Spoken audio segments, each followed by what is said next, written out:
tension near the Strait of Hormuz disrupt shipping? Let's get in my colleague Shimi to give us more details on this. Shimi, over to you. Yeah, so what we've been given to understand that, the Indian government is monitoring the safety of, thousands of seafarers along with the merchant vessels who has been stuck in the, the Persian Gulf of region around the Strait of Hormuz. And what we've been given to understand, the breakup of those vessels, so around 23,000 of seafarers has been stranded in that region. And if you see the breakup of that, 36 Indian flagged vessels are stuck there, is as of March 3rd is what information we are getting at this point. Out of that, 24 vessels are actually in the west of the Strait of Hormuz and 12 at the east of the Hormuz and the Gulf of Oman. 2 Indian flagged vessels are in Gulf of Aden. However, there is no such vessels, Indian flagged vessels, found in the Red Sea. So that update is also given. 7 Shipping Corporation of India vessels has been stuck there. There's no way to go, no communication is coming to them. So that is also very, very crucial information we are getting. In fact, the government has stepped up their monitoring from earlier 6 hours to now 1 hour. So they are reaching out, they are monitoring the situation every hour, which were earlier like they are checking on 6 hours. So that the kind of monitoring they are doing. And in fact, majority of these vessels are carrying crude, LPG, and most of the cargoes which has, item across the sector. So that's also making it very, very important. And in fact, 1,000 of those seafarers on board in the Indian flagged vessels. So remember, Indians are across the vessels, not just Indian flagged vessels. So total number of 23,000 is there across the vessel. Out of that, 1,000 is actually there in the Indian flagged vessel. So that's the kind of update we are getting at this point of time. And Indian government is, of course, closely monitoring the situation. All right, Shimi, thank you so much for getting us those details. But with that, we're completely out of time in this edition of Small Cap Buzzers.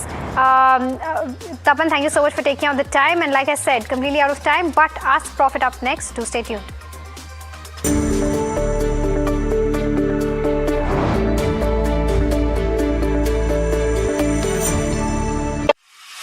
The stage that brings together India's most compelling creative voices. NDTV का creator मंच है, where stories are shared, ideas are exchanged, and culture takes center stage. जब देश पे हमला होगा तो सब एक। आजकल चल क्या रहा है सिचुएशनशिप, आपको पता क्या होता है? कभी मैं कह नहीं पाया। It's okay यार। NDTV Creators Munch, where creative India comes together. हो सकता है ये कहानी बन जाए और क्रिएटर्स मंच के नाम से किसी दिन मैं रिलीज कर दूं। 2 powerful days, 14th-15th March, Sundar Nursery, New Delhi.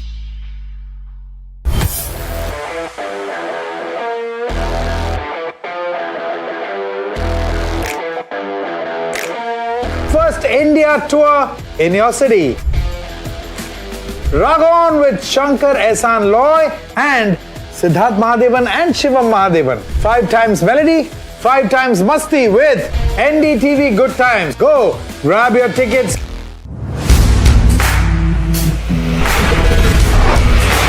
Alright team, our new order show is ready. Now we need a promo. Something cool, something sharp.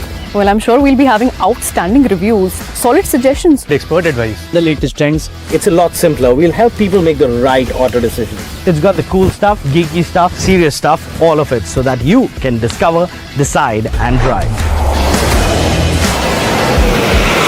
I'm Siddharth Sharma and I am your Automate.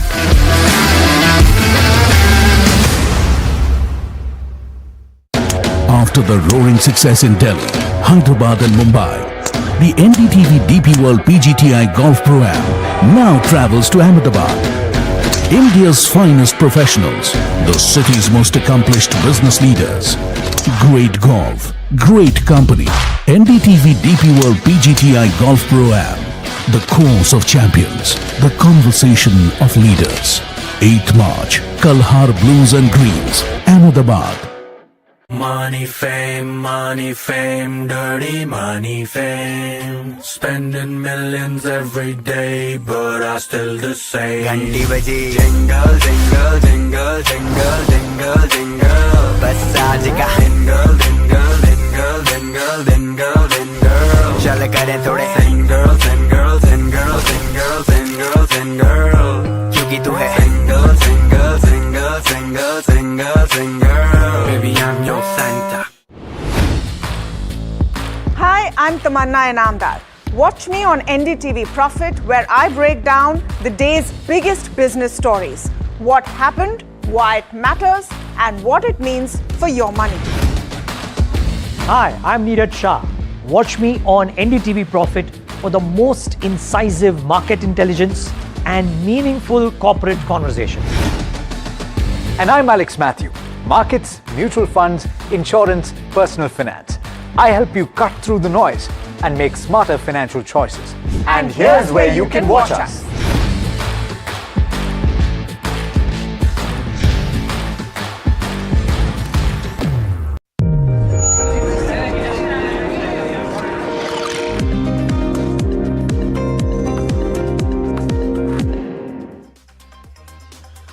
Hello and welcome back to NDTV Profit. You're watching Ask Profit, a show that solves all your stock-related queries. This is, of course, the afternoon edition. My name is Puneet Zaveri. With me, Mahima Vachhrajani, as always, and we'll try and hit as many queries in the next 30 minutes. So you can start sending them on the number that's flashing. 40 queries is what we're aiming at.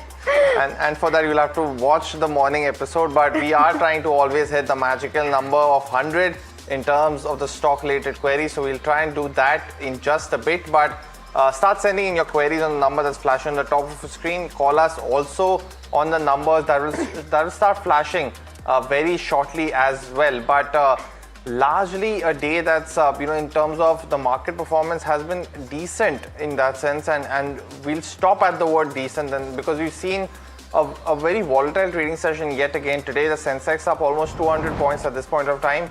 And the Nifty 50 that has continued to be on a radar, up 100 points. Now, at one point of time and two times actually, we were at about 180 points, but since then, continue to be at that range itself. Overall, you are seeing a lot of movement in terms of the sectors that are seeing rotation. So you see the PSU banks back in favor, and almost all of those sectors now trading in the green. But Mahima, in terms of the broader markets, it's been a better performance compared to the benchmarks right at this point of time. Yeah, I mean, even just to point out, we've slid below the 24,600 levels in just that last half an hour, because we were trading almost 0.7% higher and now just below that. So like Somit was mentioning, it's a tight range of trade is what we're seeing on the Nifty. But yes, as Puneet rightly mentioned, the broader end of spectrum is doing slightly better as compared to where the benchmarks go. The mid cap 150 and the small cap 250. If you can try to pull that up. The mid cap 150 almost in line with the benchmarks. The small cap 250 is slightly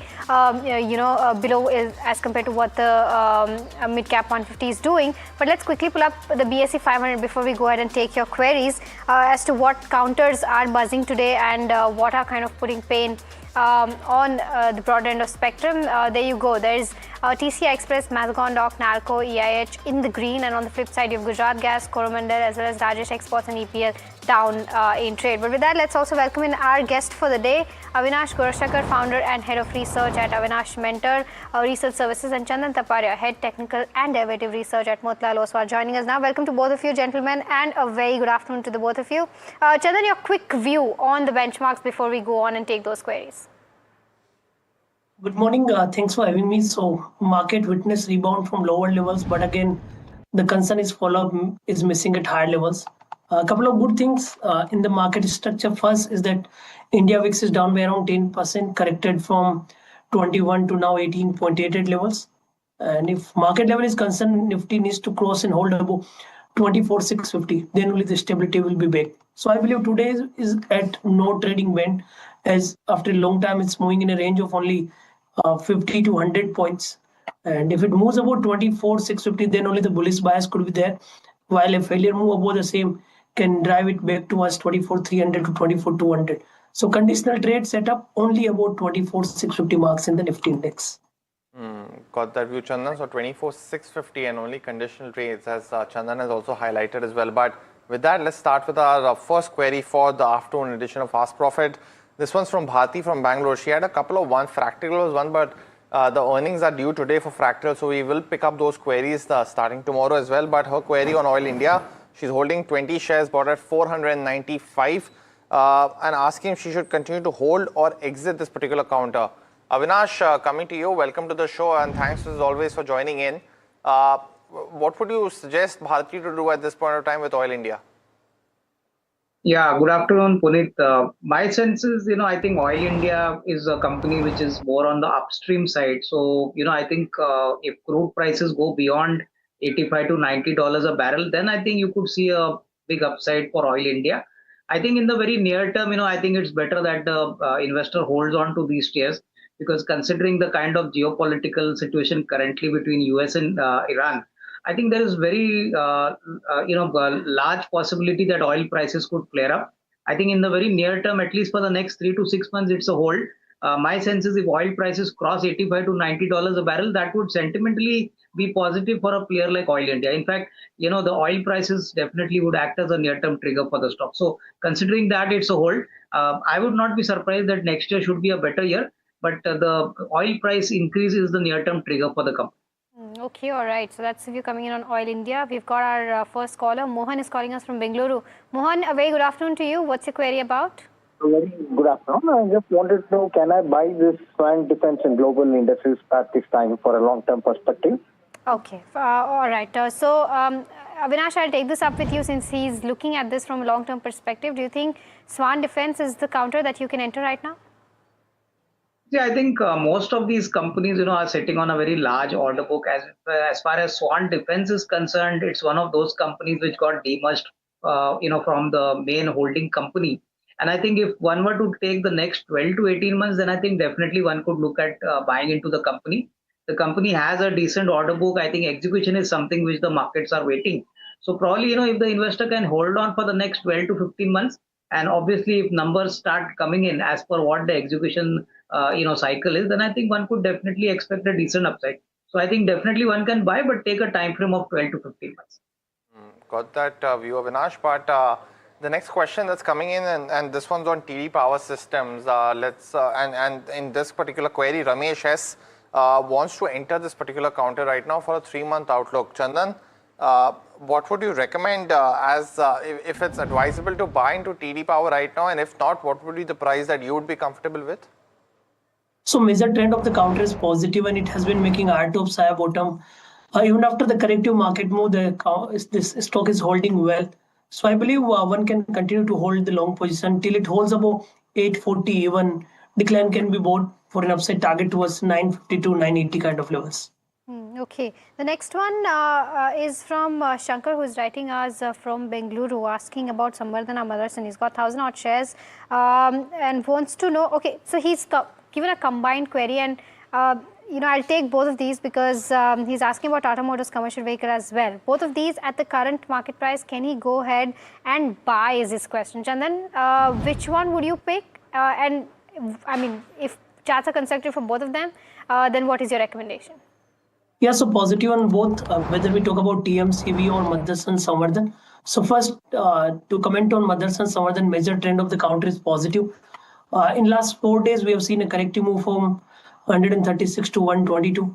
So I believe decline could be bought. Utilize any decline towards 120 with support of 115 for an upside target towards 132 to 135. Talking about TMCV, a Tata Motor consumer vehicle, major trend is positive. It witnessed a small correction, that is the buying opportunity. I believe with the support of 450, utilize any decline towards 465 to 470 for an upside target towards 500, 520. Got that view, Chandan. But another caller now dialing from Andhra Pradesh. Bharat has a stock query for us. Bharat, good afternoon. Welcome to the show. What's your query? Good afternoon, sir. Good afternoon, sir. So I bought 700 shares of SPML Infra at the price of 203. Okay. So I am looking for the long-term prospect. Long-term prospect. Got it. Avinash, let me come to you. It's one of those most volatile counters, right? And retail investors love it. Roughly around, stock was trading at 35-40 rupees in 2023, hit an all-time high of 270, and since then has been volatile. Do you track this counter by any chance, and what could you offer Bharat at this point of time? No, I think SPL Infra has a very decent order book, and I think most importantly they are into water projects, and a lot of arrears are expected from the government. There have been pending cases where the company has is likely to be awarded these payments very soon. So my sense is that despite the fact that the investor has entered into a slightly higher level, he needs to stay invested here for the next 12 to 18 months. This business is largely government oriented. So collections come at a pretty low, pace. Payments are slow. The working capital cycle is elongated. But I think if the investor can keep the faith in this company for the next 12 to 18 months, I think definitely numbers for FY27 are going to be a lot better. In fact, the quarter four is supposed to be one of the best quarters. So we are expecting a decent quarter four, and I think FY27 should be a lot better. So I think he needs to hold on despite the fact that he's gotten at the higher level. Continue to hold for the next 12 to 15 months. Okay, all right. So that's the view on SPML Infra. The next question that we have is on Bajaj Finance. In fact, not Bajaj Finance. Nandagopal is asking on Indigo Paints. He's got 100 shares at the levels of 1100. Since the past 15-18 months, it hasn't moved up. Should I exit is the question. Chandan, your view on Indigo Paints or the charts? So like the trend of the counter is negative. In fact, most of the paint company have seen a profit booking decline. This stock has been making lower top, lower bottom on the weekly chart, and I think trading at its lifetime low levels. So trend is negative, better to avoid. If you have any position, try to exit on any bounce. As of now, till it remains below 945, it can go down towards 850, 820 levels. Got that view, Chandan. But another quick question that's coming in on Hindustan Zinc now. Now a viewer actually bought it at 400 rupees. And this is Raj Sekharan, and he's holding more than 10,000 shares of the counter.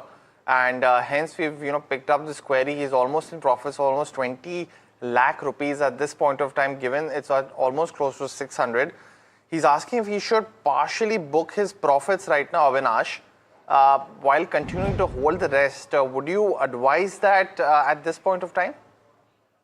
Yeah, I think Puneet, he's made a very decent amount of profit. So I think, he can obviously book some profit and ensure that his capital is recovered. And I think most importantly, silver as a commodity is likely to show a steady gain in the coming few, quarters. Not only industrial demand, but social demand, festival demand is also raking in demand for silver.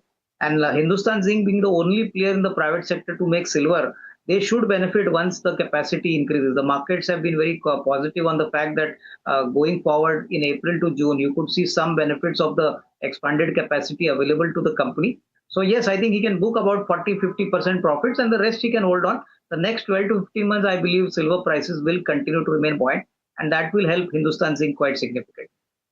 Okay, the next question that we have is from Ajay, who's writing us from Delhi, asking about MRPL or Chennai Petrochem, which is a better counter to invest into to kind of enter into right now. Chandan, your view?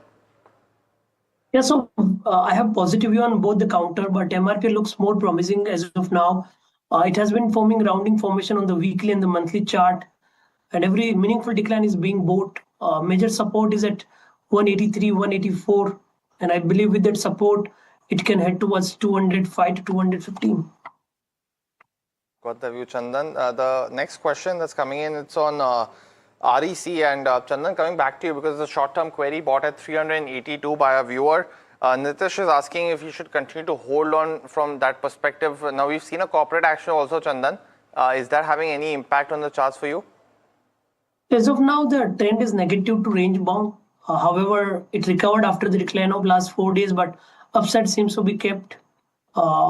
Someone is advised to use the support near 329, and with the support of 329, it can bounce till 355, but it would be tough to surpass 365 marks. So use the small trading range if you want to exit in between. Major trend is negative to range bound. Okay, all right.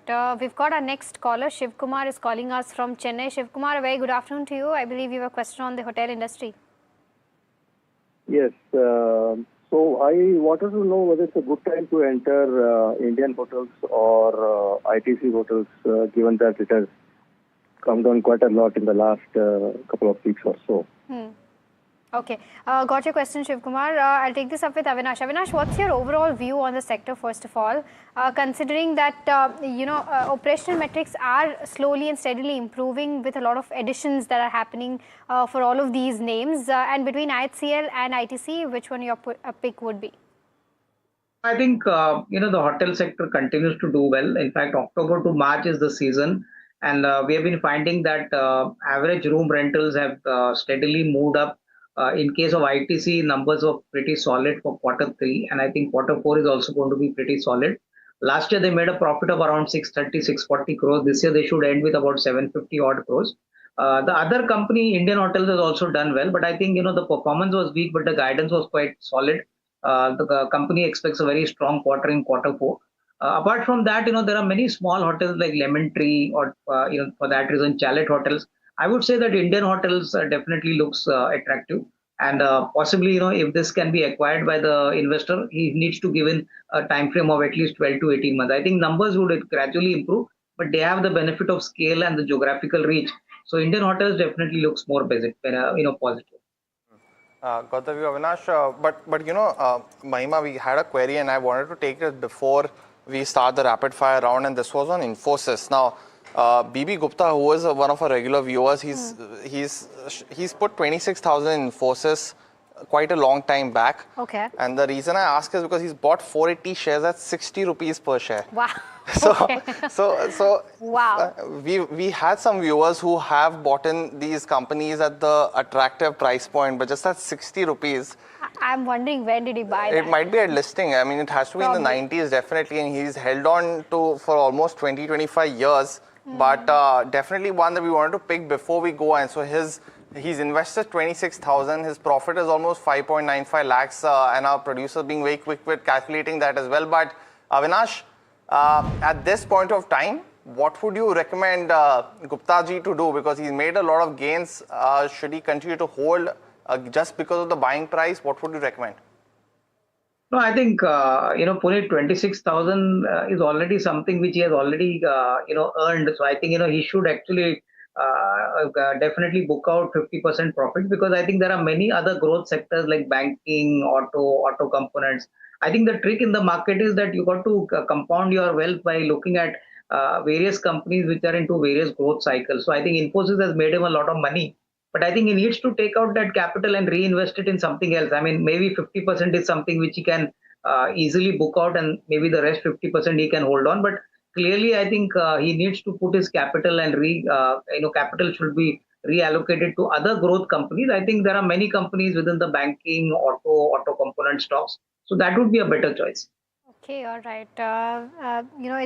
It's time for our rapid fire round. I mean, I'll not take much time and quickly start that. The first question is from Satyan, who's asking about Thangamayal jewelry from a medium-term perspective. Chandan, buy, hold, sell? Yeah, so Thangamayal, I think, hold the position. It can head higher. Data pattern is the other one, bought at 3235 by Ramesh. What's the 6-month outlook, Chandan, here for this counter? Yeah, it can go to 3,800 to 4,000, 20 to 30% movement from current level. Okay, Union Bank, the approximate holding is 4,000 and 179 is the average buying price. Can I add more in this tip? Avinash, would you recommend that? Yeah, I think he can continue to hold. Good time to buy Astra Microwave, Chandan, with a stop loss of 980 is what Hiren is asking. Yeah, one can buy and hold. Upside, we are looking for 1,100 on immediate point of view, 1,250 to 1,300 on positional point of view. Okay. Castrol India is the next one. Is this a good time to enter for the next 3 years of time horizon? Avinash? Yeah, I think definitely, looking at the kind of dividend payouts and the kind of long-term runway, I think he can hold on. KPIT Tech, Avinash, bought at 1,730. By a viewer, Rajesh Sahu. He's asking what he should do with his 89 stocks right now. Is it a bet that's gone too far, or what would you recommend? No, I think 1,700 is a very high price. I think it's better that he switches to some other sector, either banking or auto components. Okay, ICICI AMC. Can I hold or sell? Chandan, your view on the charts? Continue to hold. A 3-month view on Eternal Chandan as well? Yeah, 3-month point of view target is 280. Okay, Muthoot Finance is the next one. It's drastically gone down in further in the last sessions. Can this be a buying opportunity, Avinash? Yeah, I think definitely buy on dips. Karur Vyasa Bank bought at 310. Avinash, is it a good bet to continue holding from here on as well? Yeah, I think here also it's a hold. Okay, AGI Green Pack is the next one. Chandra from Germany wants to know, from a fundamental point of view, is this a good time to buy? Avinash, any view?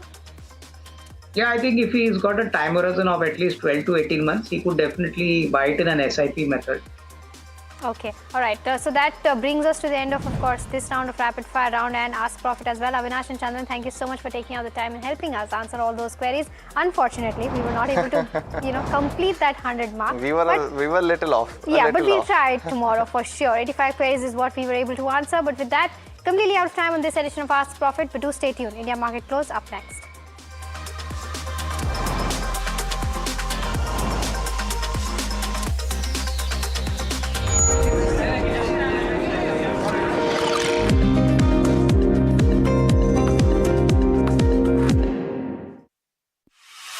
The stage that brings together India's most compelling creative voices,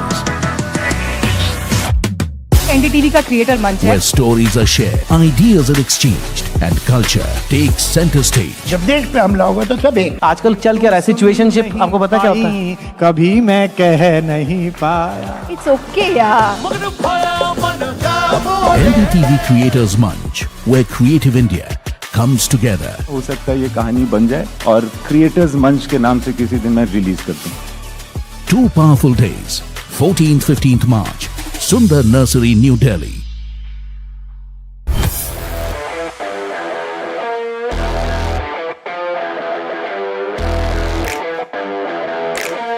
First India tour in your city. Rock on with Shankar Ehsan Loy and Siddharth Mahadevan and Shivam Mahadevan. 5 times melody, 5 times masti with NDTV Good Times. Go grab your tickets.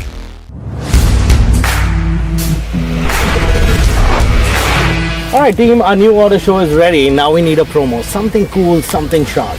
Well, I'm sure we'll be having outstanding reviews, solid suggestions. Expert advice. The latest trends. It's a lot simpler. We'll help people make the right auto decisions. It's got the cool stuff, geeky stuff, serious stuff, all of it, so that you can discover, decide and drive.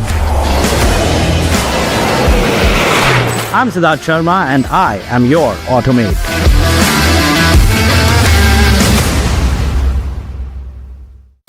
After the roaring success in Delhi, Hyderabad and Mumbai, the NDTV DP World PGTI Golf Pro-Am now travels to Ahmedabad. India's finest professionals, the city's most accomplished business leaders. Great golf, great company. NDTV DP World PGTI Golf Pro-Am. The course of champions, the conversation of leaders. 8th March, Kalhar Blues and Greens, Ahmedabad. Money, fame, dirty money, fame. Spending millions every day, but I still the same. Ganti baji, jingle, jingle, jingle, jingle, jingle, jingle. Bas aaj ka jingle, jingle, jingle, jingle, jingle, jingle. Chal kare thode single, single, single, single, single, single. Kyunki tu hai single, single, single, single, single, single. Baby, I'm your Santa. Hi, I'm Tamanna Inamdar. Watch me on NDTV Profit, where I break down the day's biggest business stories. What happened, why it matters, and what it means for your money. Hi, I'm Neeraj Shah. Watch me on NDTV Profit for the most incisive market intelligence and meaningful corporate conversations. And I'm Alex Matthew. Markets, mutual funds, insurance, personal finance. I help you cut through the noise and make smarter financial choices. And here's where you can watch us.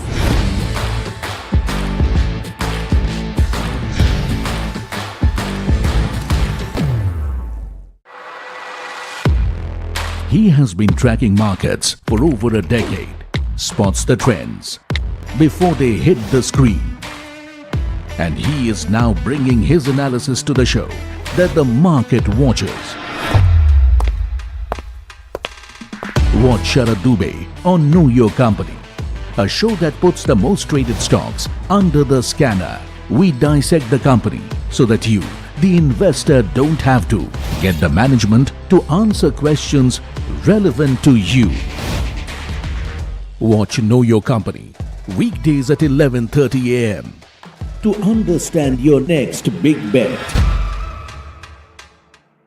Presenting the all-knowing, all-powerful Tech Guru. Whoa. Guru? I'm no guru. Okay. I'm just a guy who loves his tech. A show where the mysteries of megabytes and motherboards shall be unraveled. Bro, nobody talks like that anymore.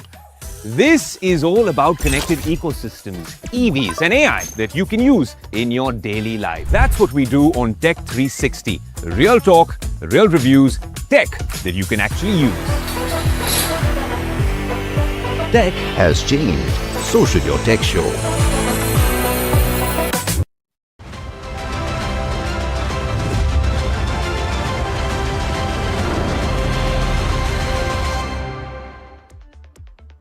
Hi, thanks so much for joining in. You're watching India Market Close on NDTV Profit, and it's been a bit of a range-bound day so far for the Indian equity markets. We are trading in the green right now with gains of about 0.5% for the Nifty 50. The broader markets, let's pull those up as well.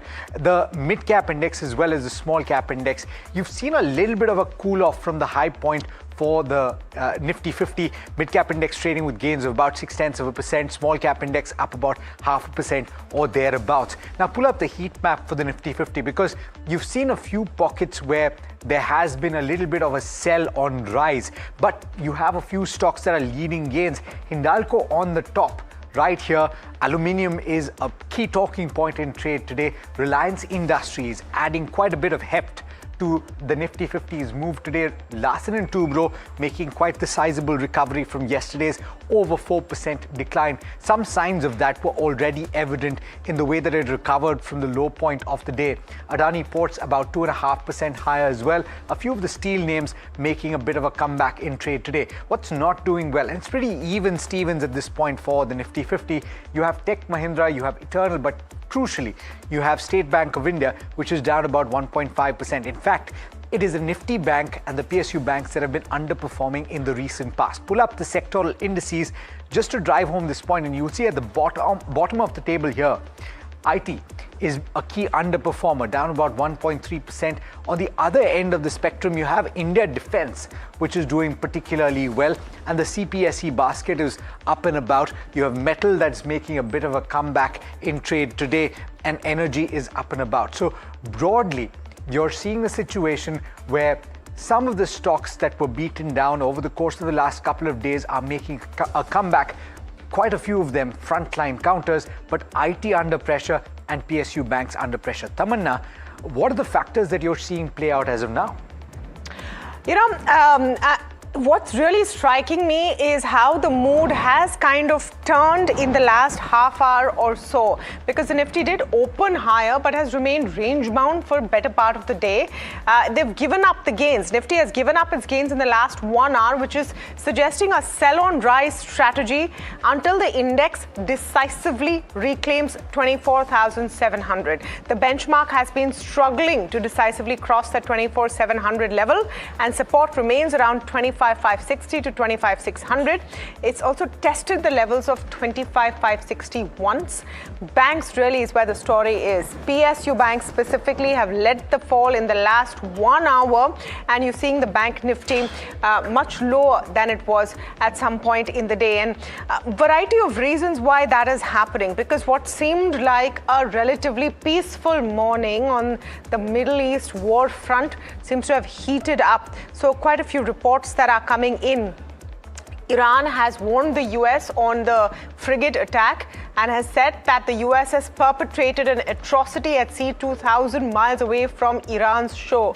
They're talking about the frigate Dana, which was a guest of the Indian Navy carrying almost 130 sailors and was struck in international waters yesterday off the coast of Sri Lanka. What Iran is saying is this: mark my words, the US will come to bitterly regret the precedent it has set. So that could be one of the factors that is worrying markets. Also this report that NDTV is breaking right now, Alex, and of course we'll wait to get confirmation before we put that out as well. They are quoting a Sri Lankan MP who says that there is a second Iranian vessel off the coast of Sri Lanka that has sent out a distress call to Sri Lanka and wants to dock at their ports. Yes. So it's seeming like an unfolding situation, and maybe that's one of the reasons why the mood seems to have soured a bit on the markets. Yeah, certainly. This is, and we keep saying this, have been keeping on saying this, it is a developing situation. These things are emerging as we speak, and so quite a bit of that price action is what you're seeing play out as things stand right now. Now, we've got Rajesh Palvia joining us as well as Avinash Gorakshakar with us right now. Avinash, quick view on, actually let me go to Rajesh Palvia first. Rajesh, on the technicals, as things stand right now, you're seeing a sell on rise situation play out. How would you trade it? Yeah, good afternoon, everyone. Yeah, so it's a sell on rise market till Nifty is trading below 24,700 zone. I think any minor pullback should be used as a sell on rise kind of strategy, as we have already seen that this is the third consecutive day where we are trading below 200-day moving average, and I think most of the large cap stocks has also broken their near term support area. The sector where we were seeing leadership is also attracting the profit taking, and sentiment is very low, so most of the traders, investors are on the back foot. So if you get opportunity around 24,650 for Nifty spot would be a level where one can attempt to go short with stop loss of 24,700, 720 should be your stop loss for Nifty spot. On the downside, 24,500, 450 are the immediate level to watch for, where again one can book profit. So both side of trade would be there, but structure is sell on rise. Still we are not able to take out 24,700, 750 zone. Bank Nifty structure is looking weak.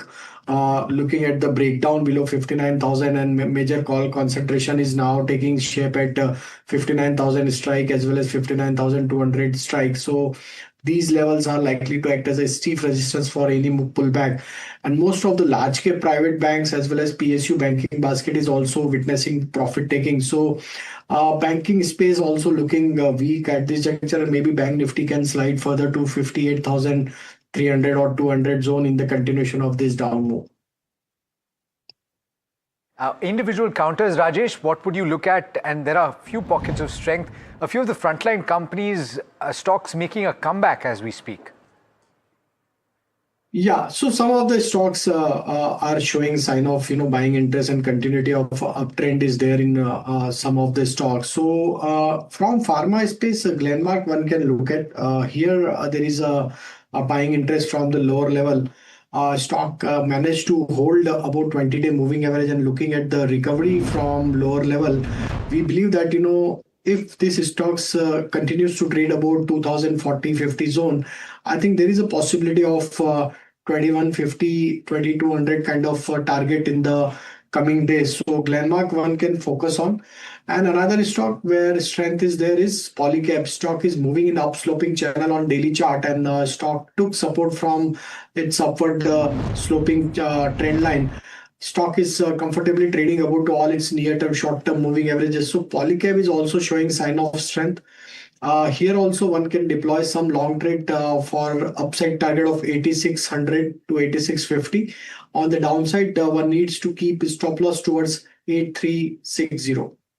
Okay, Rajesh, stay with us. We'll come to Avinash as well. Just want to address the important breaking news on our ticker right now, where according to reports, the Iranian deputy foreign minister is coming and saying that they are ready to abandon the nuclear program if the United States presents satisfactory alternative offer. I think it's the single most significant statement that has been made thus far in the last, I would say, 3 days of this intense war expanding across shores. So we'll try and get more details on that. But this becomes very, very crucial because you need an off-ramp when there is this kind of a conflict and it's getting more and more stressed. You need someone to say something which you can cool off and then things can move. And this is probably that off-ramp. I think this becomes a space to watch very, very closely, because if you look at the reverse that we've seen today all through the day, Alex, even since the morning,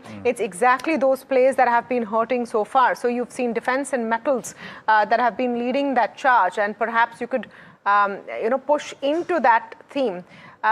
He also goes on to say, we have not sent a message to end the conflict. We have not sent any message to the US to end the conflict. But if they do provide a reasonable alternative, we could perhaps look at ending the nuclear program. This is perhaps a response to those reports that were suggesting that back-channel conversations had started with the CIA to try and end the conflict, right? Usually there is always someone talking to someone.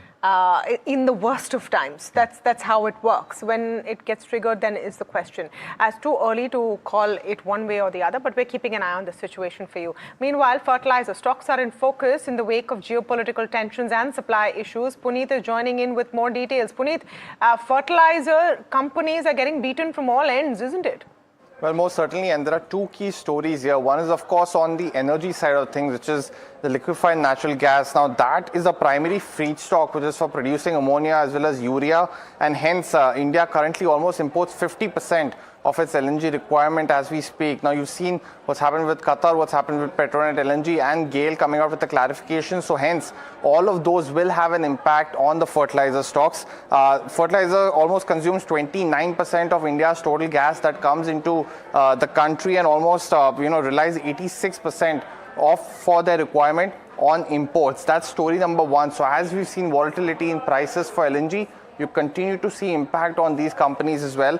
And the second one, a very interesting aspect for coming out from Elara, where they've specifically mentioned that there was anticipation that as the fertilizer prices increase, you could see that spread which you saw 2 to 3 years ago as a big benefit for fertilizer company. That might not be the case this time around, because what has happened then, that the raw material price, which is sulfur, was stable, but the end product price increased dramatically. So you saw that benefit for fertilizer company back in 2022 in the Russia-Ukraine war. That's not the case now. The raw material prices also increased. So hence, the benefit of any kind of instability might also not be there. And over and above this impact of LNG. So that's the two key stories, both negative for fertilizer companies at this point of time.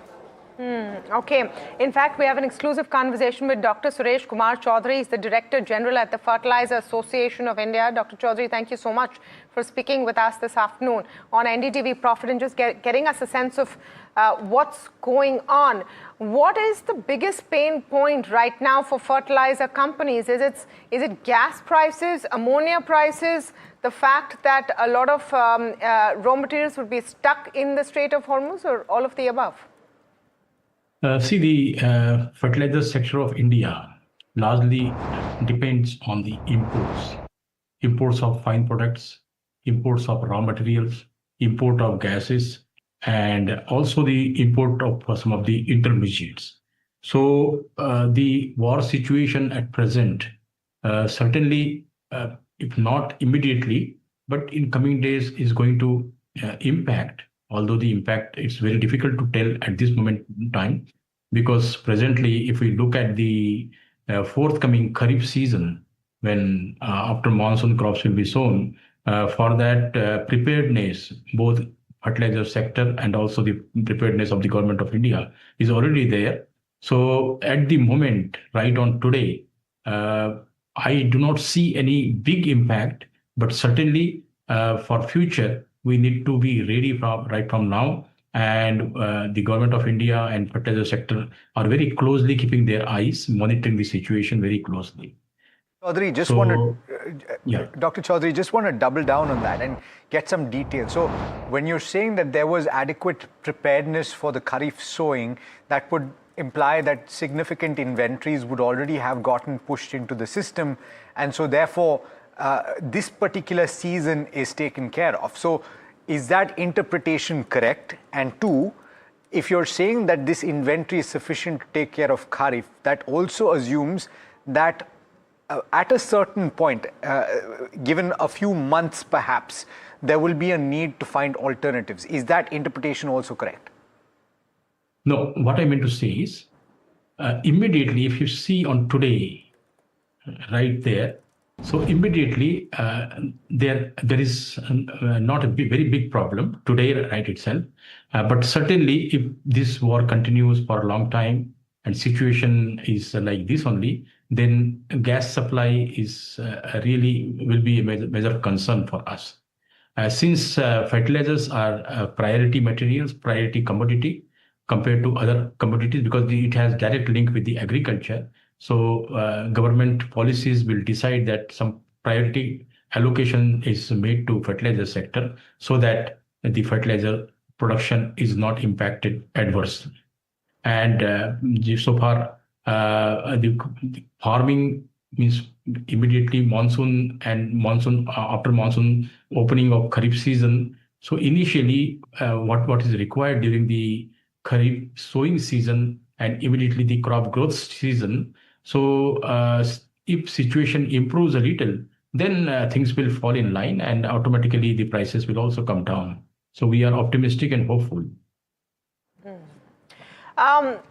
Dr. Chaudhary, what is the kind of conversations going on with government right now, and any assurances that have been made? Yeah, government is keeping a very close eye on the present situation, and because gas is the first commodity which is going to be influenced because of this war situation, so government is closely watching that. Secondly, the raw materials which are required for production of DAP in India, and also production, this is the rock phosphate which is required for production of some other materials, NP, NPK mixtures and all. For that, our worry is that import should not be disrupted. And also some of the intermediates, like some of the acids and all, which we are importing, that also should not be disrupted, so that the production continues well, for which Government of India is keeping very close eye on this. And the fertilizer sector, largely shoulder to shoulder with the government's efforts, is ready to provide all kind of support to the system as a whole. And fertilizer sector is trying that the situation doesn't go out of control and production doesn't hamper adversely. Okay. Thank you so much, Dr. Chaudhary, for speaking with us. That's Dr. Suresh Kumar Chaudhary, Director General at Fertilizer Association of India.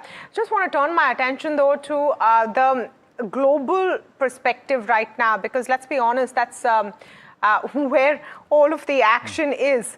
And even as European markets have opened a little lower, you may be seeing some recovery in the FTSE right now.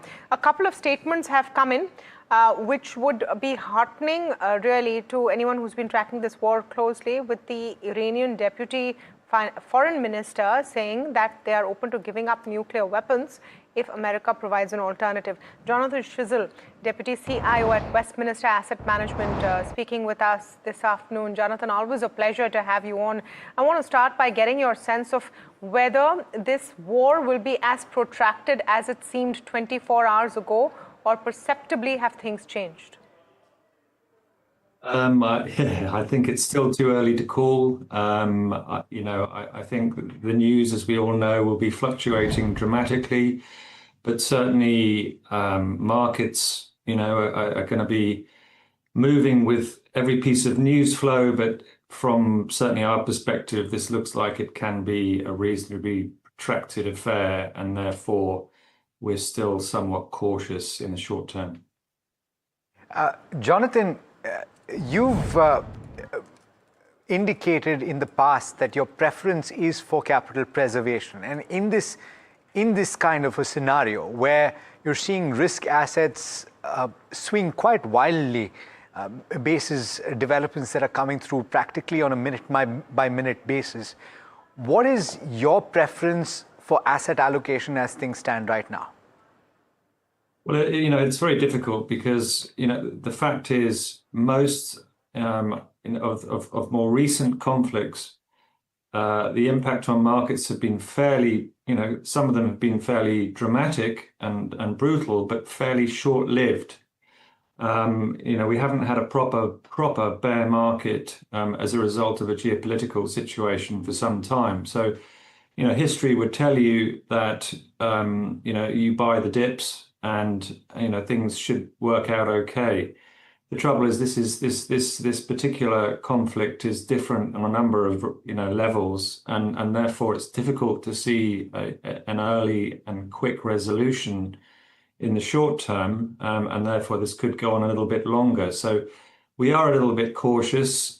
We going into this from a risk, we certainly are multi-asset type solutions. We have carried for some time quite diversified exposures. Gold, which has obviously been a very good area to be invested in for some time now, still looks pretty good to us. A number of other commodities still look attractive. So yeah, we've been upping our energy weighting about a month ago, to a slightly to an overweight position there, which is also helping in the very short term. But the impact, when you look at what's going on also in the bond markets, we've seen credit spreads open up a little bit from very condensed levels, and obviously equities are having a bit of a wobble as well. So it's very difficult to find many places to hide in the very short term. Jonathan, would you look favorably at emerging markets in India right now? Yeah, we've been very keen on India and emerging markets in general for some time, and that trade has worked very well. Yes, everybody's looking at the import dependency of a number of Asian, economies, including India, from an energy perspective. But I think ultimately the fundamentals of it's obviously emerging markets are a very different set of countries. But if you look at India and you look at a number of the key major economies in the emerging market universe, we think the fundamentals are still pretty good. So, I think the group had moved up quite considerably, led by South Korea and a lot of those tech stocks. They're coming back a little bit, so which is quite healthy because some of the gains have been very, very, very rapid in a very short period of time. So we're still keen on emerging markets, and we're still overweight broadly emerging markets. Jonathan, as one of the commentators we spoke to earlier today said, that when this dissipates, and one would hope that this dissipates sooner rather than later, the central issues that global investors were faced with continue to remain. There's this whole conversation about artificial intelligence. There's a conversation about over leverage for several large economies in the world. And specifically on that artificial intelligence piece, if you're looking at the IT space in India, are you continuing to be concerned? Yeah, I think you're right. I think clearly the world, the issues haven't gone away, and what's going on almost makes them worse. The over leverage of a lot of Western economies, that problem has just got worse. Inflation ticking up, therefore, the impact on falling interest rates or lack of them. So those problems definitely will have got worse. But turning to the AI space, from our perspective, we had reduced weightings when this whole noise started to intensify more recently. And whilst I think there's been quite a lot of overreaction in certain stocks, and particularly when you look at Indian IT, the fact is none of us really at this stage have a very clear understanding of where this is going to play out over the next 6 months, 12 months. The whole AI space is moving at such a pace that there will be an impact. I think the market is almost shooting from the hip first, and has been very brutal in the sell-off, and I think that has been overdone. But on a medium to longer term basis, the industry will change, quite dramatically. But I don't think we're really at the stage of fully understanding how that will play out. So I think some caution is warranted, but I do think in the short term, a lot of these share prices have definitely overreacted. Okay, Jonathan, thank you so much for speaking with us. Always a pleasure having you on.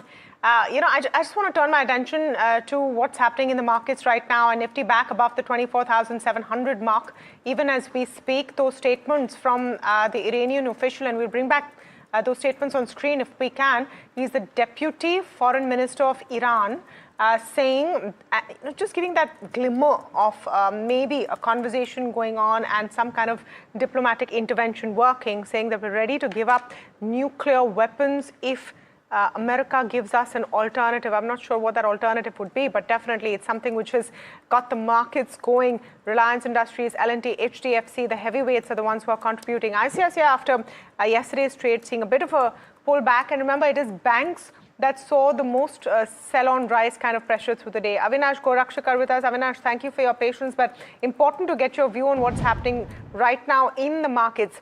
Any signs that there could be a solution here, or at least a pause in hostilities will be seen as a point of recovery for Indian markets? Yeah, I think, Tamanna, this statement coming from the Iranian deputy minister is definitely a big positive surprise. I think, markets would now wait very consciously how US reacts to this and what kind of discussions happen, because clearly, this war is going to be an expensive affair for Iran. And I think if this pause actually, gets delivered into a fructified decision of a halt in the war, then I think the markets could bounce back equally sharply. I think the markets would be getting a big sigh of relief, because that is something which I think everyone in the market is expecting. So I think we'll have to wait for a couple of days, maybe at the weekend or maybe sometime early coming week. I think you should get some response from the US, and that I think is something the markets would fully wait and watch for.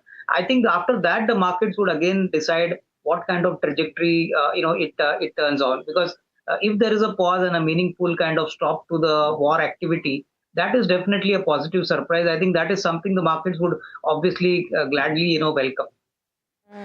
There is a pretty substantial recovery from the day's low, and part of that being led by a recovery in the Nifty IT as well. You saw some of those lines and some of those numbers on your screen. The recovery in the Nifty IT as much as 1.3% at this point from the day's low, now trading with cuts of just about 0.33%.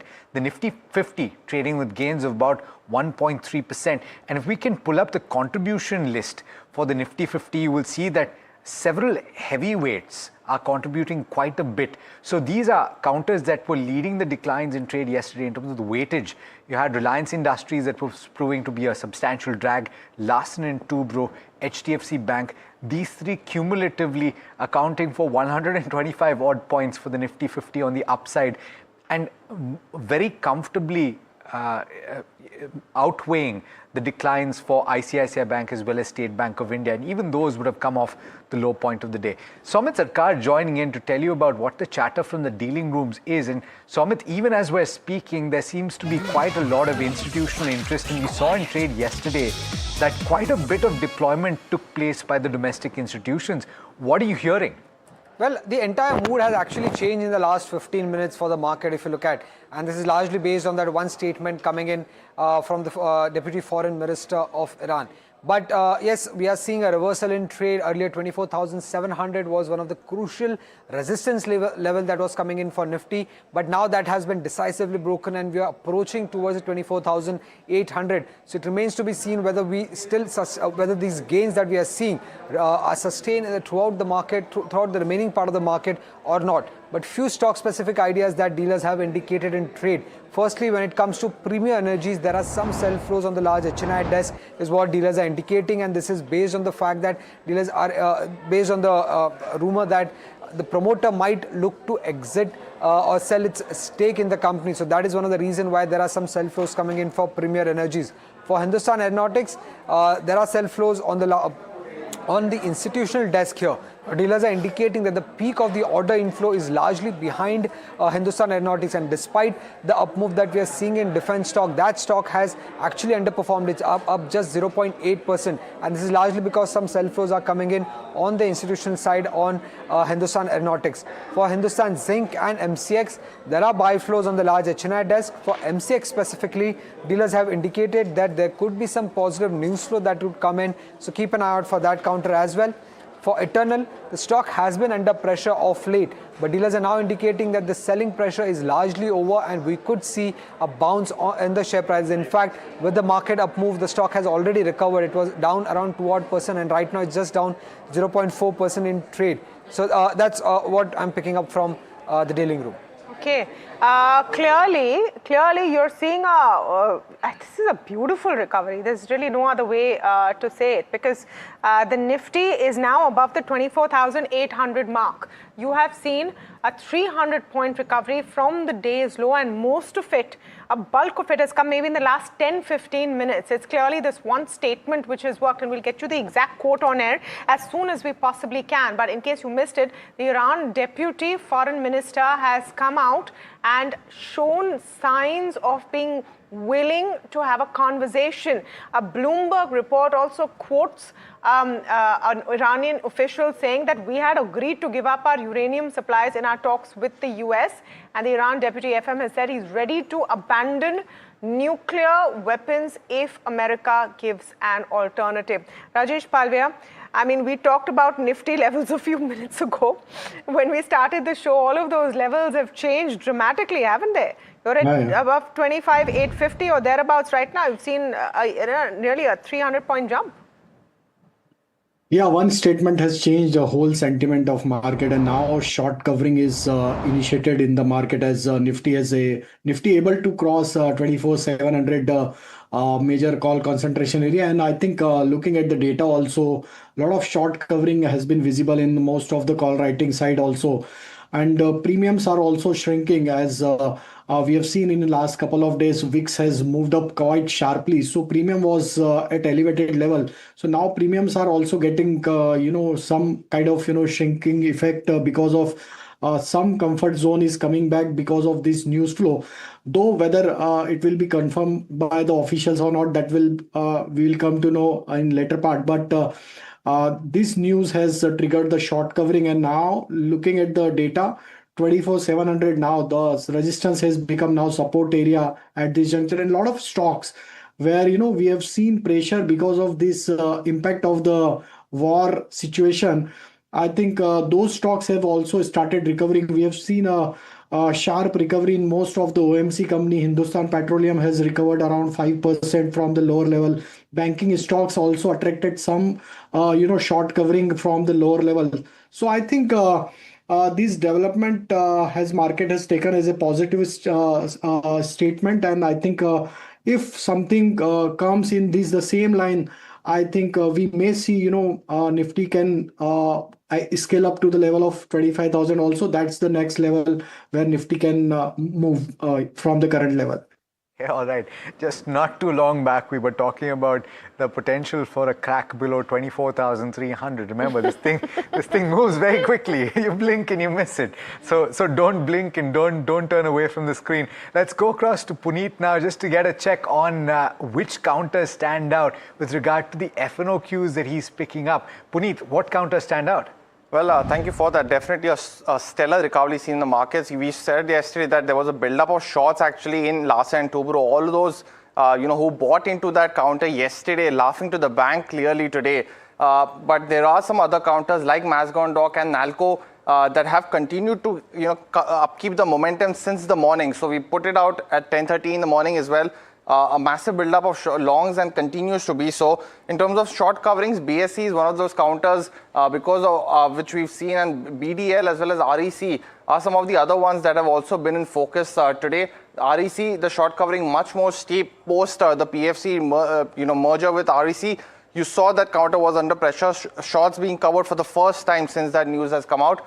Muthoot Finance as well as Inox Winds are the other one, but the percentage too low for longs being unwinded at this point of time. So we'll continue to monitor this. And finally, in terms of the fresh coverings of shorts that we are seeing and build up as well, Indian Hotels as well as Emphasis. But watch out for the IT pack. Given what we see in the markets today, continue to monitor all these stocks, but a lot more action to go. And back to you guys. Absolutely. Action is putting it mildly in terms of what we're seeing. More statements coming out of Iran. Is this an olive branch on offer. How should we look at it? Will there be now negotiations? I'm sure Oman will not want to host it this time because they hosted the negotiations on the 27th of Feb in Geneva, and then all hell broke loose. But let's see what happens. Very, very quick break. We're coming right back. There is so much action. Don't go away.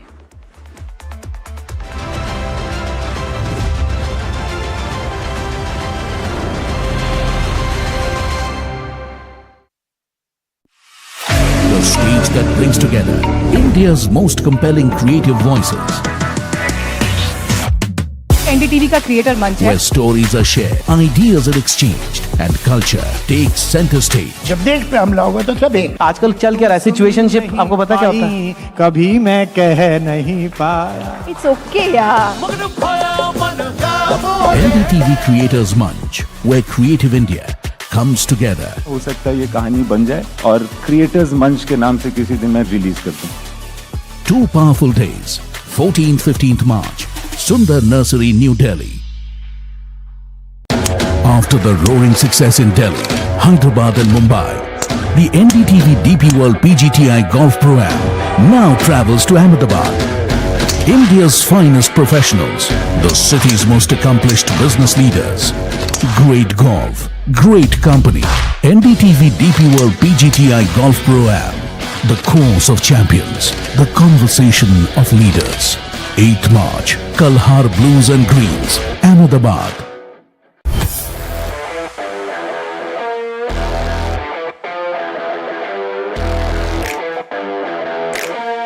First India tour in your city. Rag on with Shankar Ehsan Loy and Siddharth Mahadevan and Shivam Mahadevan. 5 times melody, 5 times masti with NDTV Good Times. Go grab your tickets.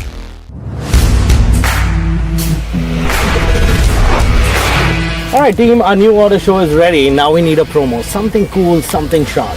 Well, I'm sure we'll be having outstanding reviews, solid suggestions, expert advice, the latest trends. It's a lot simpler. We'll help people make the right auto decisions. It's got the cool stuff, geeky stuff, serious stuff, all of it, so that you can discover, decide and drive.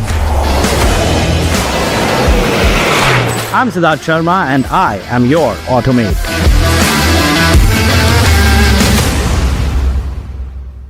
Money, fame, dirty money, fame. Spending millions every day, but I still the same. Ganti baji, jingle, jingle, jingle, jingle, jingle, jingle. Bas aaj ka jingle, jingle, jingle, jingle, jingle, jingle. Chal kare thode single, single, single, single, single, single. Kyunki tu hai single, single, single, single, single, single. Baby, I'm your Santa. Hi, I'm Tamanna Inamdar.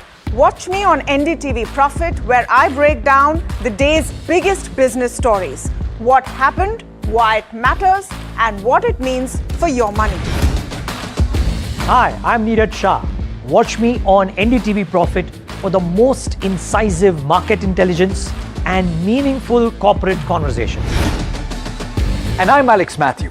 Markets, mutual funds, insurance, personal finance. I help you cut through the noise and make smarter financial choices. And here's where you can watch us.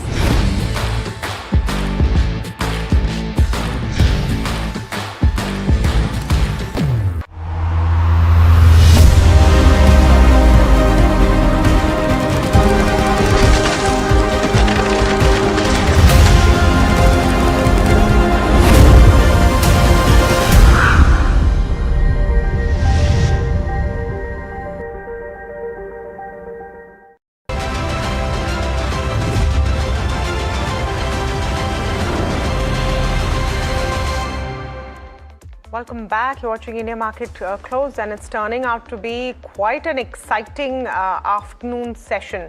Before we move ahead and get our next set of guests, tell you why there's a sharp recovery in the market, I just bring to you the Google trending stocks. Now, these are the top searched stocks on Google Trends, and with good reason you're seeing BSE there. They've launched a new F&O index fund, and which is what you're seeing there. The number is the volume of search, 10K searches, and of course then the stock price. Tata Motors is the other one that is seeing searches coming in. So is RVNL. Hindustan Aeronautics, I'm not surprised because defense is in focus, and Yes Bank is quite a widely owned stock. Remember, this is just what people want to know. Yeah. So Janta Ki Awaaz. Janta Ki Awaaz, BSE is actually a pretty decent search to make right now because the derivative contract that they have added specifically on the Sensex Next 30 seems to be causing this increased buzz on the stock. The stock is up as much as 5%. Of course, bear in mind that it's been a little wobbly, so is the rest of the market in the recent past. But joined on this side of the break by Vineet Bolinchkar, who's a head of research at Ventura Securities. Vineet, thanks so much for taking the time. I don't want to talk about an individual counter at the start because seemingly the entire change that we've seen in heart for the equity markets and sentiment is because of that one statement that has been made by the deputy finance minister in Iran, and that has to do with an olive branch likely being extended, saying that they might be willing to do away with their nuclear program if concessions are made by the US. What do you make of this, and is it positive in your opinion? Either ways, I think it's quite positive because if you see the political establishment is gone. Whatever is left is, residues which are all scattered. And while there may be challenges to overcome this in the short run, but they've already lost their firepower, and the ability to set up a nuclear plant or go ahead with those kind of things looks very difficult. And hence, their statement is more ascertainment of the analysis that I just presented you. So we do not see any threat of any nuclear war or anything of that sort. And that is very positive in my mind. And things look up from here. Okay, this is where the news is coming in. Deputy Foreign Minister of Iran, Majid Takht Ravanchi, has said, and I quote, this is as per Sky News Arabia, by the way, that they are ready to abandon the nuclear program conditionally. Iran was ready to get rid of uranium stockpiles in the US talks itself, and Iran had sought something good in return. Some of these lines coming in on Bloomberg, some on Sky News Arabia. Important story from NDTV earlier in the day as well, about an hour ago as well, where it quotes Iran saying the Strait of Hormuz is only close to ships from US, Israel and Europe. Anyway, as far as India is concerned, that's good news if that is what's happening. I doubt this will be the final situation. It's a fluid situation as well. But talking about the Strait of Hormuz, onto an NDTV Profit exclusive, around 23,000 Indian seafarers are in high-risk Gulf waters as tensions near the Strait of Hormuz disrupt shipping lines. My colleague Shimi Chaudhary joining in with more details. Absolutely, India is closely monitoring the safety of thousands of seafarers as well as merchant vessels across the port. Transit has been stranded in the Strait of Hormuz in that Gulf region, and what we've been given to understand that 23,000 of seafarers across the vessel has been stranded. And if you see the breakup of the number as on March 3rd, the sources indicated that 24 vessels are stranded around west of Hormuz, 12 at east of Hormuz, and some of them are at Gulf of Oman. Other than that, 2 Indian flagged vessels are stuck in Gulf of Eden, but there are no such vessels actually there in the Red Sea. So that's update coming in. Shipping Corporation of India has 7 vessels stuck there, and in fact, thousands of seafarers are onboarded on the Indian flagged vessels. So these are the numbers. The latest number are as on March 3. This is the latest update coming from the government sources. Now, Indian government has, stepped up the monitoring of these vessels in the high-risk zone. Of course, they are monitoring each situation from earlier every 6 hours to now every hours. So that's the kind of monitoring is happening at this point of time. Every hour they are looking into it, and in fact all these vessels are carrying mostly LPG crude and cargoes. And if you see the breakup of those, we have been given to understand that crude oil tanker are in the numbers of 6. One product oil tanker they are carrying, and that also include 10 LPG carrier, 1 LNG carrier, as well as 3 container ship, 2 bulk carrier and 1 dredger. So these are the kind of number we are talking about, and that is why government is now stepping up the monitoring and closely watching the situation. Got it. All right. Thank you so much, Shrimi, for getting us those details. A few counters from the broader markets doing particularly well. Rice-based company, and this is LT Foods. Pull up the counter because it's doing particularly well.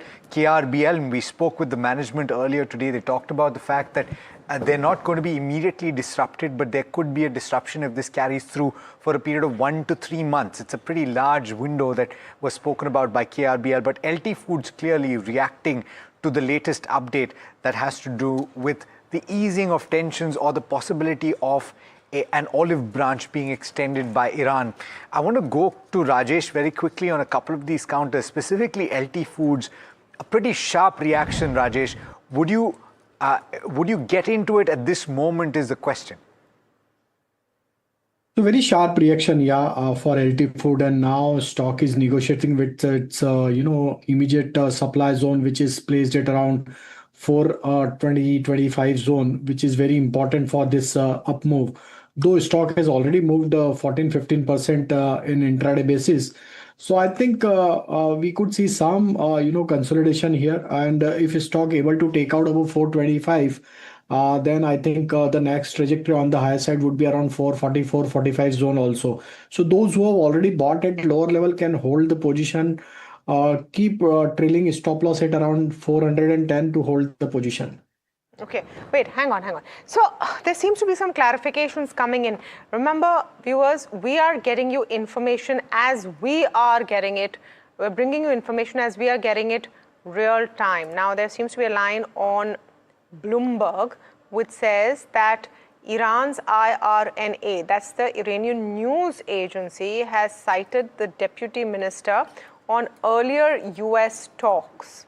Now, this is where this clarification becomes important, that the earlier lines that Sky News Arabia was putting out and other agencies were putting out, were they on the current stance, or was this taken out of context where it seems like the earlier talks were being referred to? This is the Geneva talks before the entire war breaks out. We're going to wait to get more clarity and more details on our ticker as well, hopefully. But meanwhile, a lot of counters in the spotlight at this point, and just me joining in for more. Well, Damodar, thank you for that. I have those list of stocks that are in focus on the back of the news flow. While the first one is a brokerage note, which is on the Adani Port and JSW Infra.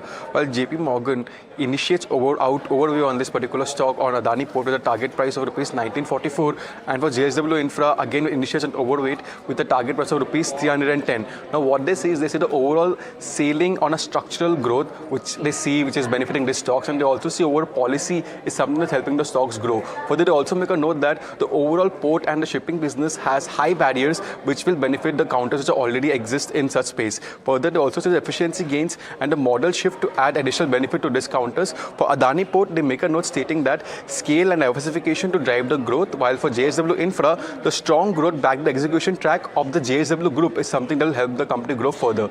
Well, the second counter is Ramke Infra, while the company is in focus on the back of the agreement which I signed with Digiport. While the agreement is signed with Maharashtra Industrial Township for total contractual value of 1400 crore rupees, and the overall contract is for EPC work for 960 days. That's roughly 3 years from now. While further, the contract stipulates operation and maintenance for next 4 years as well.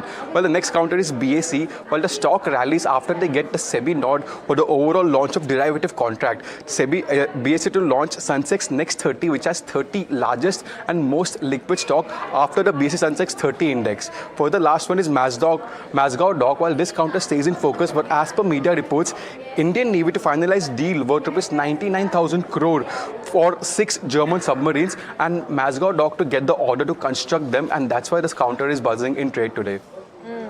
Okay, this is also a news report that Indian Navy will finalize a 99,000 crore deal for 6 German submarines from Mazgaon Dock. Vineet Bolinchkar with us. Vineet, would you look at any of the defense plays, or there's just too much action, too much run up there already? I think defense is a very long-term story. will do well. And especially the fact that, we are going to see with the US declining in power and so many conflicts going on, everybody is going to, go very strong on, securing their defense assets. So I think very, very strong trend will play out over the next 3 to 5 years. It's a multi-year theme and very, very positive on this. Okay. I want to ask Rajesh you about BSE, because this is a counter that's up and about, and we mentioned the reason why it's probably buzzing, which is the addition of that derivative contract in the Sensex 30. But on the technical levels, with a gain of 5% intraday, would you trade it at this moment? So if we analyze on the little medium-term structure also, the stock is having major support base at around 2600. In this correction also, almost stock took support from that same trajectory.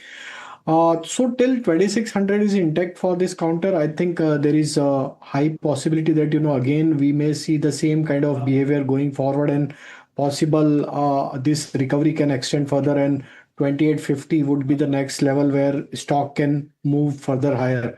So at this juncture, those who have already bought stock should hold the position, as this recovery is showing sign of furthermore extension, and 2700 needs to keep as a stop loss, and upward target would be around 2800 to 2850. Okay, let's talk about aluminium, because a pocket of stocks, and of course we've been talking about how the metal pack as a whole has been doing well, but really the top gain on the Nifty 50, one of them is Hindalco, and the reason behind that is because the prices of aluminium have risen on account of supply disruptions due to the Middle East supply concerns. You have also had a bullish sentimental impact or institutional sentiment ahead of the March expiry that is playing through. So what are the various factors that are aiding those prices? You have a shutdown of the smelter in Qatar that has raised concerns about supply, as a result of which prices of aluminium have actually gone up. This is looked at as positive for the aluminium providers here. Nalco and Hindalco both have been gaining quite considerably. Vedanta as well, to a certain extent, has a component that it benefits from. The controlled shutdown of smelter could be positive for those Indian producers. Buyers would look at alternative options to source aluminium, and a full restart could in fact take as much as 6 to 12 months. At least that is the interpretation and assumption that is currently being made. So Vineet, the question though, in the run-up to everything that is taking place in Iran and in that Middle East region, is that metals had gone up pretty high, and so therefore money was being taken off the table, profit was being booked. At the same time, you have these fundamental reasons why the stocks should be going up. On what side of the fence are you? Would you be buying into metal counters right now? So we are bullish on all metal counters. It's a couple of facts. One is that the supply chain constraints are there globally. Everything is getting disrupted. So, there's going to be, stacking up on all these supplies. That is number one. Number two is, we are seeing transition from, monetary assets to hard assets. So that trend is very firmly in place. Both these trends will play out. And I think that, long term, it looks very, very good for the trade on your metal stocks. Okay. I just want to see what's happening with the Nifty.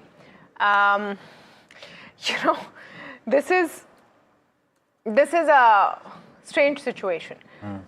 Markets are in a mood to celebrate any inkling of good news. We thought we had some good news. It's not quite clear. Now I don't know if this is confusion on the part of the Iranian news agency, or is it Bloomberg News that put it out without context? But this is why context matters, folks.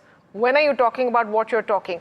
What it seems like at this point, that when there were quotes of the Iranian deputy foreign minister saying that we are willing to give up nuclear weapons if we get alternatives from the US, he seems to have been referring to a conversation that they had with the United States in Geneva before war broke out. It's not necessarily their stance right now. This is how it seems as of this moment. So I would say hold on to your horses. Let's wait and figure out what's happening. Rajesh Palvia, that's why you're seeing that recovery getting wiped out to some extent in the markets, those sharp gains getting wiped out to some extent in the markets. But nevertheless, would you, have any BTSTs in mind? So I think from mid-cap banking basket, KTK Bank is looking very promising. Stock managed to give breakout of its multiple supply zone, and stock is holding about all its near-term moving averages. So I think this stock has potential to extend gain. 220, 222, we are projecting target for BTST point of view. On the downside, 209 needs to keep as a stop loss. And another stock where we are focusing for BTST is National Aluminium. Here also strength is there, and the way stock has managed to give breakout of last 3-4 week downtrend, I think this stock has potential to extend gain. 405 to 408 we are projecting target. On the downside, 392 needs to keep as a stop loss. Okay. Very quickly, let's take a look at an important update coming in on Class 8 orders, which have surged in February with truck orders hitting multi-year highs. Puneet joining in with more details. 160% growth, we are seeing in the Class 8 truck orders for the month of February. It's a stellar picture, a big change that we've seen just in the last 2 months, and all players like Bharat Forge, Forging and Ramkrishna Forging continue to be in focus on the back of this. Now, sales have surged to 47,200 units. That's almost up 47% month on month, but 159% on a YOY basis, and hence these numbers are very important in that context. This is also the the highest number since September of 2022, and reflects that well above the 10-year average of about 24,900 units as well. So this could be the start of something. That's the second consecutive month where we've seen a growth of over 20%. Now the base is quite low of a very tepid 2025, but continues to be a very important trend that we mark out for, because the company expected Europe to do better than US is what they had said. Bharat Forge has said to us and NDTV Profit. So important to analyze, if US starts doing better as well and Europe is doing well too, that could be a double bonanza for these companies. So continue to monitor this aspect, but stellar Class 8 truck numbers for the month of February. Okay. So that might be a positive for a Bharat Forge, RK Forge and like. Let's go across to Aditya Rajkol joining us live from Tel Aviv. Aditya, are things easing or are they getting worse? I think that's the biggest question that we have right now. Well, Tamanna, both ways. We're reporting live from Tel Aviv, but what I can tell you clearly is that at this stage, the airport here in Ben Gurion Airport has been opened early 6 a.m. This is temporarily for the incoming flights, because there are more than 100,000 Israelis who are stranded in different parts of the world. So they have been getting them home. That's the top priority for Israel. But overall speaking, the fighting is only continuing. In fact, it is scaling up. There are new airstrikes that have been reported in Tehran, likewise in Lebanon as well. And since morning, there have been 6 to 7 alarms here in Tel Aviv as well. So every time there is a siren, people rush to the bomb shelters. That's a SOP that's being followed. It's the 6th day of the war. What is really happening, Tamanna, is that it's not restricted to land and air anymore. The international waters are subjected to these attacks and strikes and conflict as well, with the latest attack yesterday morning where a US submarine hit an Iranian frigate. And in fact, more than 87 people have been killed in that. Now a second Iranian vessel has done an emergency distress call to the Sri Lankan Navy. We do not know whether that port call has been made or not, whether Sri Lanka agrees to allow the Sri Lankan Navy safe passage and a port call. Apart from that, there's a statement from the US Secretary of Defense, Pete Hegseth, who has confirmed that they are going after the Iranian vessels, frigates and ships all across the international water. So there are no rules of engagement anymore. There's a new kind of an international order that we are looking at, Tamanna, where US and Israel are just going after Iran, no matter what location or what timing, and are just scaling up the attack. So this could perhaps also result in some kind of a blockade at the Strait of Hormuz, because Iran has pledged that they will not allow US, Europe, and Israeli ships around that entire area. Others like India, China may be allowed for now, but how safe would that be? There are already 10 oil tankers that have come under attack. You would remember Skylight as well, one of the carriers in which 2 Indians have been killed, and there are several others injured. So it's a very, very volatile situation that we are witnessing. It's only the 6th day, and perhaps there's much more that is coming ahead, unfortunately. And we'll come back to you, and we'll keep coming back to you, Aditya. Do stay safe, and thanks so much for that latest update. There you go. We have Aditya Raj Kaul on the ground in Tel Aviv telling you what the latest situation there is. It is a developing situation, so stay tuned. Meanwhile, you have airfares between North America and India that have skyrocketed after airspace is closed in certain pockets, with spot fares surging as much as 150%. We've got Danish joining in to tell you more about what is going on. Danish.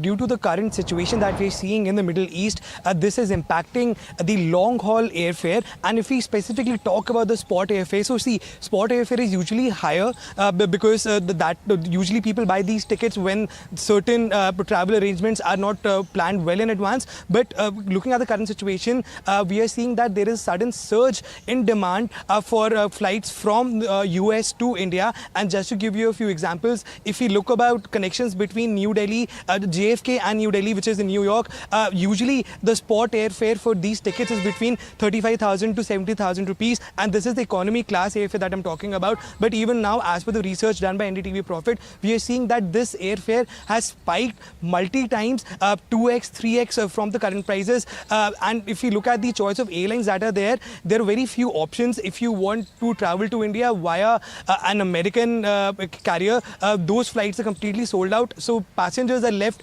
with other less preferred airlines, for example Ethiopian Air, and if you look at those ticket prices, even they are surging between 1.50 lakh rupees to 1.60 lakh rupees. This is just an example from JFK to New Delhi. But similarly, if you look at the ticket prices, spot ticket prices from Chicago to Mumbai, similarly the airfare has surged between over 150%. So this is a very surprising, and one of the major reasons why this is happening, it is because of the key airspace closure over the Middle East, which is there, because of which airplanes have to take a longer route. And if we look at the connections between India and the US, there's only Air India that has direct flights between both the countries, and then there are a bunch of American airlines that have direct connections. But then we also come to certain different airlines like Air France and KLM.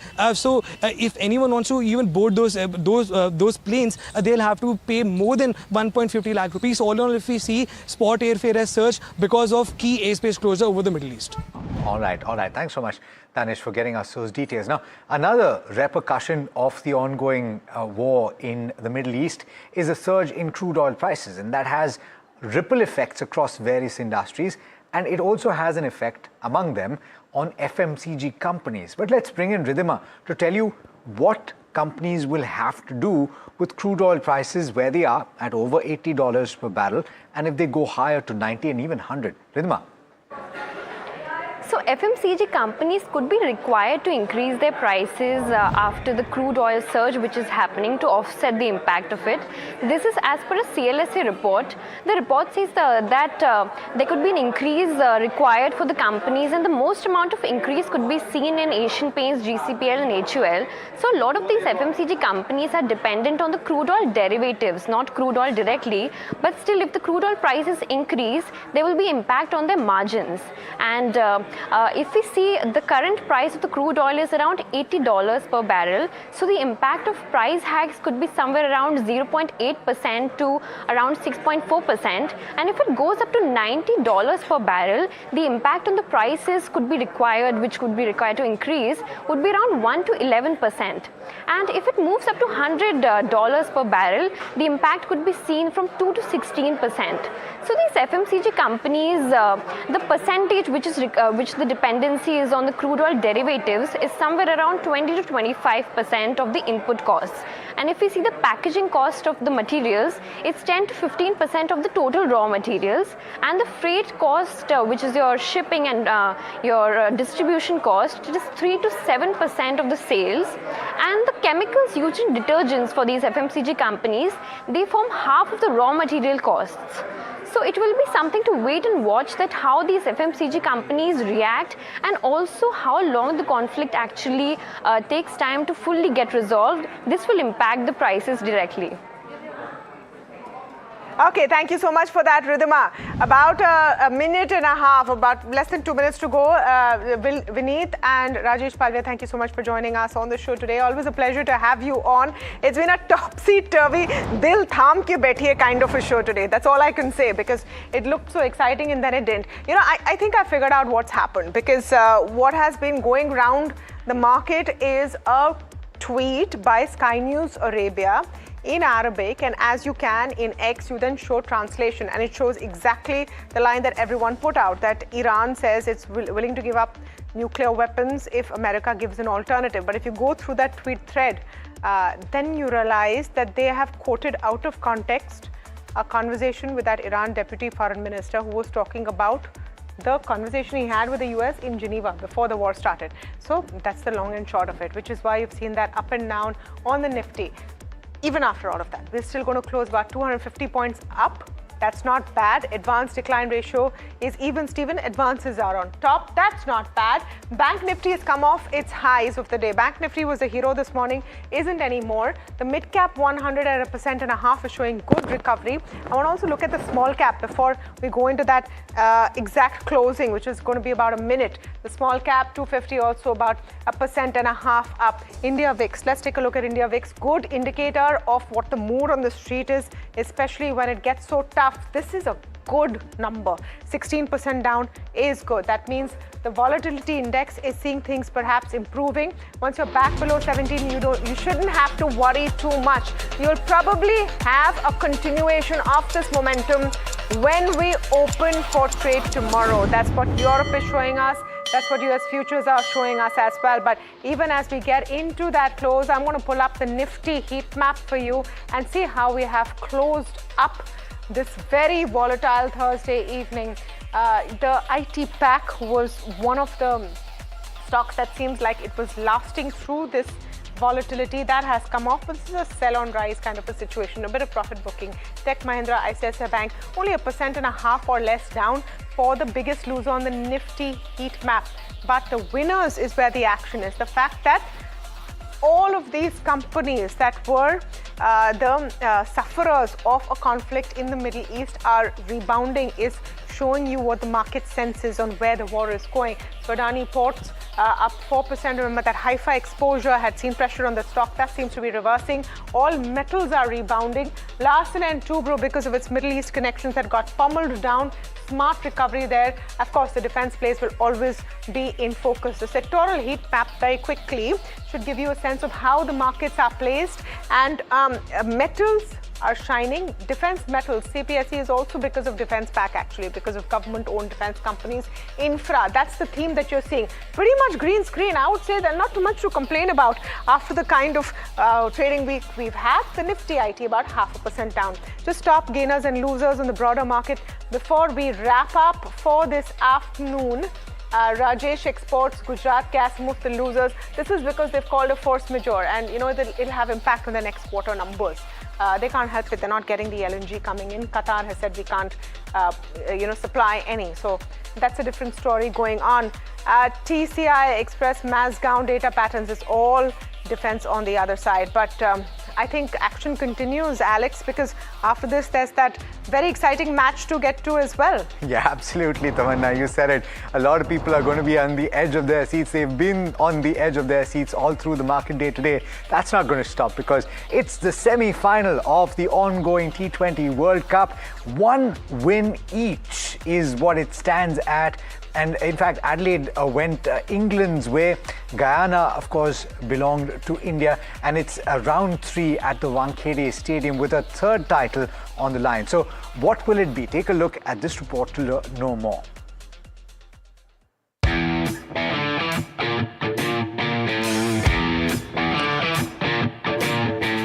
Wankhede, the ground of 2011 glory. But World Cup semi-finals here haven't always been kind to India. Both sides arrive without playing their best cricket and are still standing. Yeah, I mean, for us, that is something we haven't really spoken about the perfect game. I think the quality of this team has been shown that on the day somebody can put their hand up and put up a performance, and then hopefully now in the last two games, especially now tomorrow night, we can put that special performance in. When it gets tight, India turns to Jasprit Bumrah. They always do. But inconsistency has trailed them. Abhishek Sharma, hot and cold, Varun Chakravarti searching for rhythm.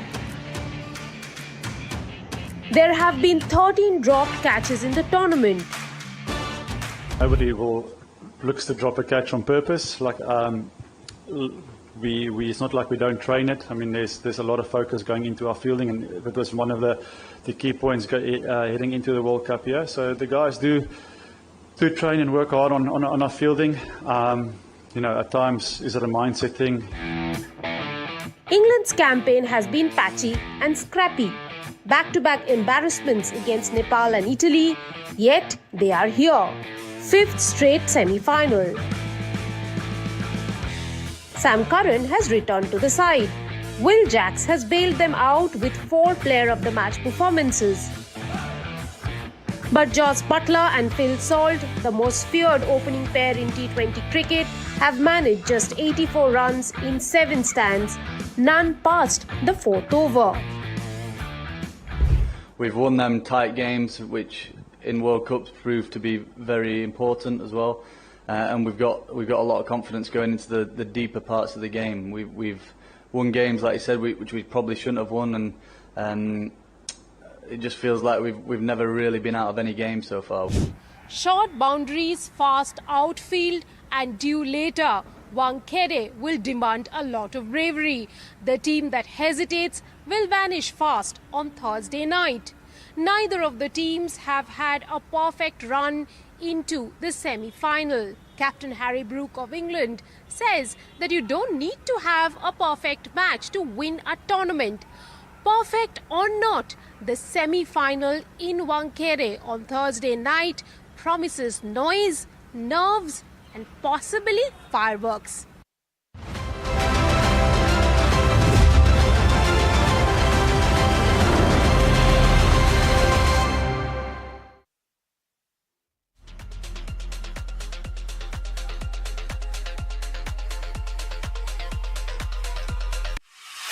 The stage that brings together India's most compelling creative voices. NDTV का creator मंच है where stories are shared, ideas are exchanged, and culture takes center stage. जब देश पे हमला होगा तो सब एक। आजकल चल क्या रहा है सिचुएशनशिप, आपको पता क्या होता है? कभी मैं कह नहीं पाया। It's okay यार। NDTV Creators Munch, where creative India comes together. हो सकता है ये कहानी बन जाए और क्रिएटर्स मंच के नाम से किसी दिन मैं रिलीज कर दूं। 2 powerful days, 14th-15th March, Sundar Nursery, New Delhi. Money, fame, dirty money, fame. Spending millions every day, but I still the same. Ganti baji, jingle, jingle, jingle, jingle, jingle, jingle. Bas aaj ka jingle, jingle, jingle, jingle, jingle, jingle. Chal kare thode single, single, single, single, single, single. Kyunki tu hai single, single, single, single, single, single. Baby, I'm your Santa.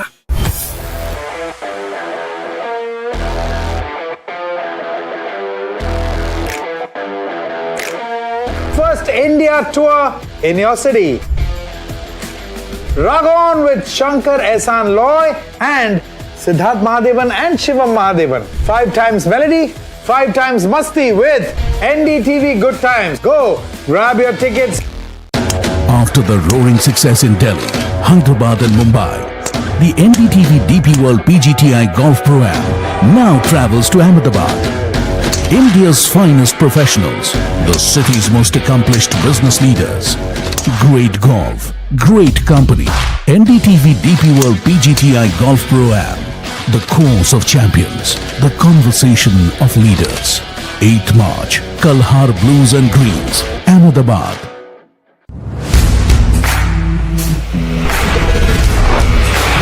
Alright team, our new order show is ready. Now we need a promo. Something cool, something sharp. Well, I'm sure we'll be having outstanding reviews, solid suggestions, The expert advice, the latest trends. It's a lot simpler. We'll help people make the right auto decisions. It's got the cool stuff, geeky stuff.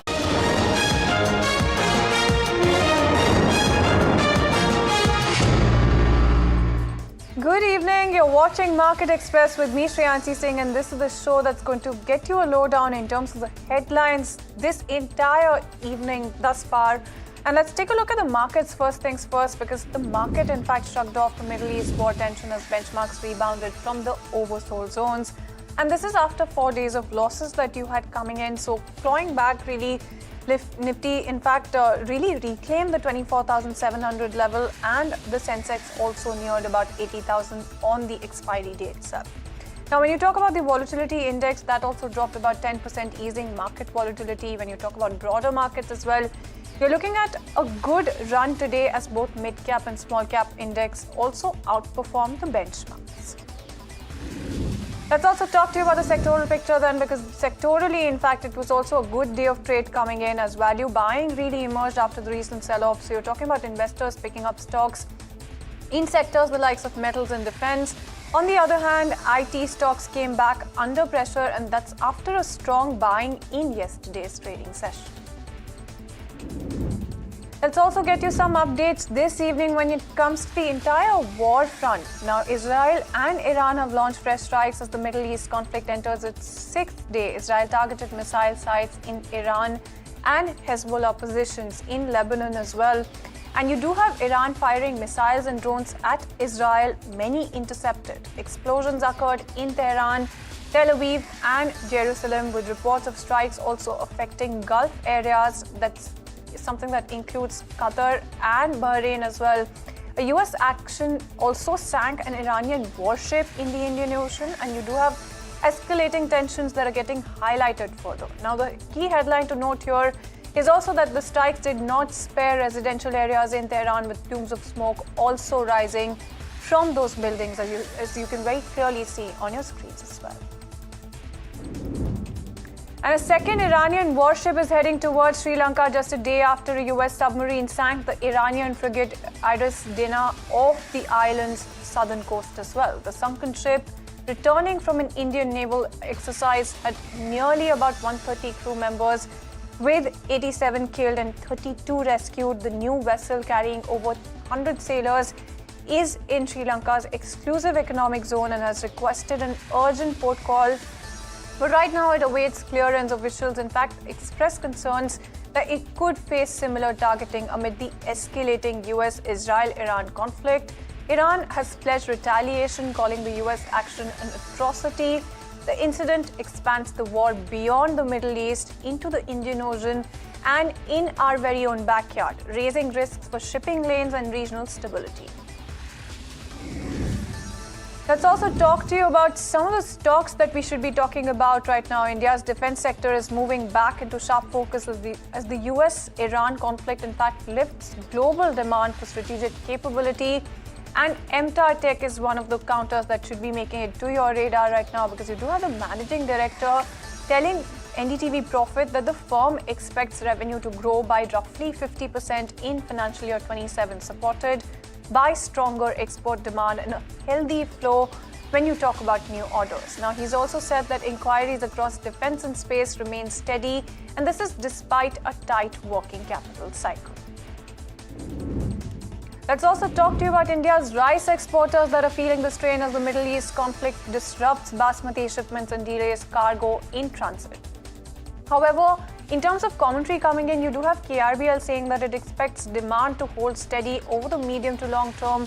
And this is despite these disruptions to the tune of about, there's a very important update coming in terms of the commentary also coming in from the management, because you do have exports that remain an important revenue stream, and the company is protected through full insurance cover on overseas consignments.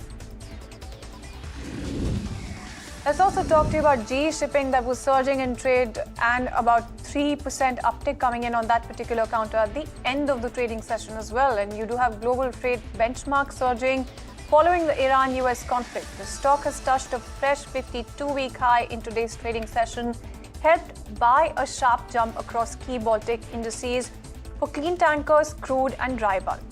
Now, the big mover right now is the Baltic Clean Tanker Index, which has spiked in recent sessions and is now signaling stronger earnings per voyage as well. And you do have GE Shipping, where the higher BCTI basically means better realizations and more revenue as ships sail longer routes in this volatile environment. Let's also talk to you about a massive shipping logjam as well that is building around the Strait of Hormuz, with sources telling NDTV Profit that 23,000 Indian seafarers are now stuck in high-risk Gulf waters. Tracking data shows, in fact, that 24 vessels were stalled west of the strait and 12 to the east as escalating US-Israel-Iran tensions choke maritime movement. Now, you do have the Indian government that is also increasing vessel monitoring to hourly checks and also has stepped up surveillance really, with 7 Shipping Corporation of India vessels also caught in the affected zone. So that should give you a brief highlight coming in terms of this important development that we're tracking at this hour. GAIL, meanwhile, is back in focus after receiving zero LNG allocation from both Qatar Energy and Petronet LNG as well, sharply tightening its near-term supply position at this point in time. The company has also warned that it may have to curb supplies to downstream customers, though imports from other global sources remain unaffected for now. Now, GAIL, in fact, has said that it is still unable to quantify the impact of the ongoing force majeure situation in Qatar, but acknowledges that the disruption is already affecting India's broader gas supply chain. The firm, in fact, is closely monitoring the evolving situation to assess further risks and operational fallout. Moving on, then, let's talk to you about Gujarat Gas, that is in focus after the company issued force majeure notices to several industrial customers. And this is a move that comes as you do have LNG supplies that tighten sharply following the escalation in the Middle East conflict, leading to severe constraints when you talk about the availability. And the company, in fact, has told clients that this particular disruption is linked to war-related events which are not covered under its insurance contracts. Now, this may temporarily affect gas supply when you talk about industrial clusters in the region as well. And aluminium prices are rising in trade as supply disruptions spread across the Middle East. A controlled shutdown at a major smelter in Qatar is tightening global availability and pushing buyers to look for alternative sources. Now, traders are saying that the sentiment is turning bullish ahead of the will boost operational efficiency, sustainability and high-grade steel output, strengthening its global footprint. Alongside this, Tata Motors is also committing investment into hydrogen-powered trucks, underscoring a broader clean industrial push within the Tata ecosystem. Let's also get you the brokerage verdict, because brokerages are weighing in on Coal India and the tone, in fact, stays cautious. This was a major gainer when you talk about the Nifty 50. JP Morgan is maintaining its neutral stance, saying that the miners' fundamentals remain weak. And you do have, meanwhile, Citi that has also added the stock to its 90-day catalyst watch on the positive side, expecting higher e-auction prices to support near-term sentiment. Analysts, in fact, also note that every 100 per ton change moves really Coal India's EPS by roughly about 2%, keeping earnings highly sensitive to price swings. Let's also talk to you about Ramki Infrastructure that has signed a major EPC pact, in fact, with Maharashtra Industrial Township Limited for developing core infrastructure at the Dighi port. And you do have this being a part of the Delhi-Mumbai Industrial Corridor, so that should give you a background in terms of the geography here. The contract is valued at somewhere close to 1,400 crores, covering the full scope from design to engineering to construction, testing and commissioning. Now, the company has 930 days to complete the project, after which it will handle 4 years of maintenance extendable by mutual agreement. Let's also talk to you about ICICI Securities initiating coverage on Shadowfax technology with a buy rating. Now, they also have set a target price to the tune of about 175 rupees. The brokerage expects a market share-driven re-rating supported by rapid network expansion. It calls hyperlocal delivery the next structural growth engine when it comes to Shadowfax tech, and also talks about stronger operating leverage that is seen driving sustained margin expansion. Now, you do have the brokerage also highlighting additional upside from infrastructure leverage, giving the company multiple engines for medium-term growth. Meanwhile, Class 8 truck orders are seeing a strong rebound, with February marking one of the best monthly prints in years, and you do have the latest data also showing a sharp jump when it comes to demand, signaling that the freight cycle is also beginning to turn after a long slowdown. Now, when you talk about order activity in the season, that is also improving, helped by early signs of a cyclical recovery as well. Bharat Forge, Ramkrishna Forgings and Forgings remain key names to watch as replacement demand and fleet activity pick up. Let's also talk to you about Tata Motors, that is seeing a clear divergence between its India and JLR businesses. JLR volumes continue to weaken as the company struggles with a slow global recovery and the impact of last year's cyber attack. But India's passenger vehicle business, in fact, is showing strong momentum, supported by post-GST demand and a busy launch cycle as well. Brokerages, in fact, say that the JLR business may take years to regain its earlier scale, while India remains the brightest spot. You do have healthy growth expectations at this point in time. And JP Morgan, in fact, has initiated coverage on Adani Ports and JSW Infrastructure with an overweight rating, citing strong structural growth in India's port sector. Now, when you zoom in on what the brokerage had to say, they're highlighting scale diversification and high entry barriers as key drivers at this point in time, along with efficiency gains and also a gradual modal shift towards coastal movement.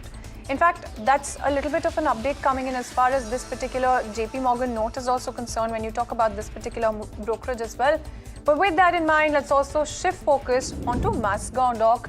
That is also back in focus on news reports that the Indian Navy is close to finalizing a major submarine contract.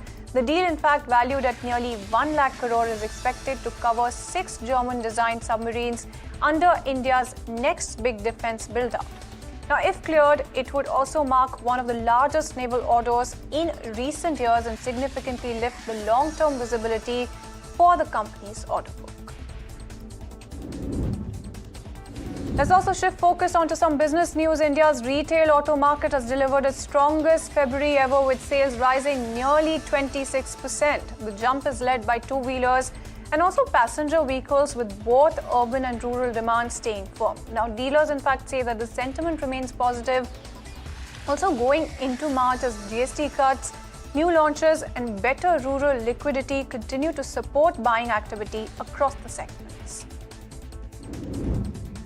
Onto the primary markets then. Omnitech Engineering has made a weak market debut, listing at a steep discount when it compares to its IPO price as well. The stock opened around 10% lower on both exchanges, reflecting cautious sentiment after the issue saw only modest subscription as well. The company had raised close to 600 crore rupees to fund new projects, repay debt, and also support its expansion plans. Moving on then, airfares from the United States to India have really surged up to 150% following airspace closures linked to the Iran-Israel conflict. Major airlines rerouted flights to avoid Iranian and Pakistani airspace, adding several hours to journey times. Now, when you talk about these disruptions, they're affecting key routes between North America, Europe and India. Carriers report higher fuel burn and increased operational costs from longer paths. Travel demand remains steady despite the price spike. Moving on then, India has carried out record bond swaps to manage a large maturity wall in government securities. The Reserve Bank of India swapped shorter tenure bonds for longer dated ones worth over 2.1 lakh crore rupees in recent operations. This helps spread out repayments and reduces immediate refinancing pressure. The move also comes ahead of significant maturities in the next few years. Meanwhile, Morgan Stanley is cutting about 2,500 jobs worldwide, but this time the trigger is not artificial intelligence. The reports, in fact, are suggesting that the firm is facing pressure from a slowdown when it comes to deal making and a weaker investment banking cycle. Now, this is something that has pushed the bank to trim costs at this point in time, and the layoffs are a case in point, focused on senior roles and also supporting functions as the company tries to protect profitability. Analysts, in fact, are saying that the move highlights how global banks are still dealing with softer revenue streams even as the market remains volatile.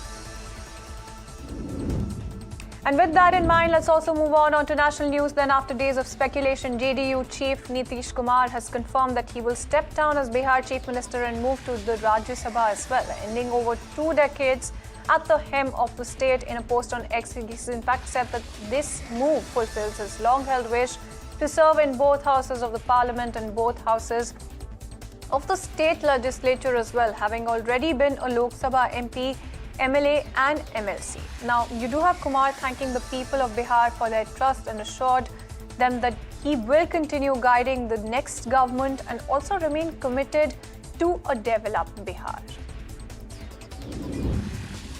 Moving on then, India and Finland have inked a series of agreements in the national capital covering environmental cooperation, migration and mobility and statistical collaboration, as well as Prime Minister Modi and Finnish President as well met to deepen bilateral ties. Modi in fact has said that the world is facing instability from Ukraine to West Asia, and he's also noted that India and Europe are entering a golden era when it comes to cooperation, united in the belief that military conflict cannot solve global disputes. Now, he's also added that the new India-EU free trade agreement is going to be further boosting trade, investment and technological collaboration. On to some international news, then the US Justice Department has taken nearly 48,000 Epstein-related documents offline for review, including files that contain unverified allegations involving US President Donald Trump. In fact, you do have officials saying that the files have not been deleted, but are being checked to remove personal data and sensitive material before being reposted. Now, the temporary removal has raised fresh questions about transparency, with the DOJ also insisting that the files are going to be returning once the redactions are complete. On to some news coming in terms of the men in blue, you do have India and England facing off in a high-stakes semi-final today, and the stage is set for a blockbuster India arrive with momentum and a settled in-form core, while England leans on power-hitting and sharp matchups to also tilt the contest their way. The toss could matter, but conditions should still reward busy batting through the middle and control at the death as well. One spot in the final is already taken by New Zealand, mind you. The other is going to be decided in this particular clash of heavyweights tonight at 7 p.m. So do stay tuned to that particular development. But tell you what, that was actually the last thing that we could pack for you on this show. With that, it's a wrap on this edition of Market Express. Thank you so much for tuning in.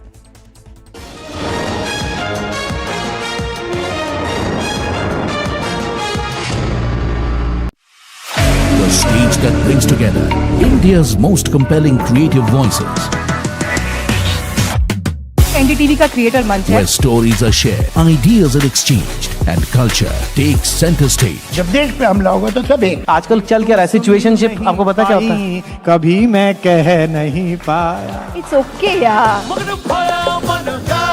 NDTV Creators Munch, where creative India comes together. हो सकता है ये कहानी बन जाए और creators मंच के नाम से किसी दिन मैं रिलीज कर दूं।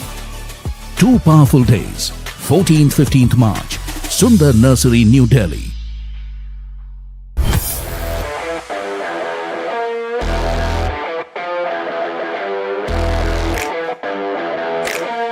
First India tour in your city.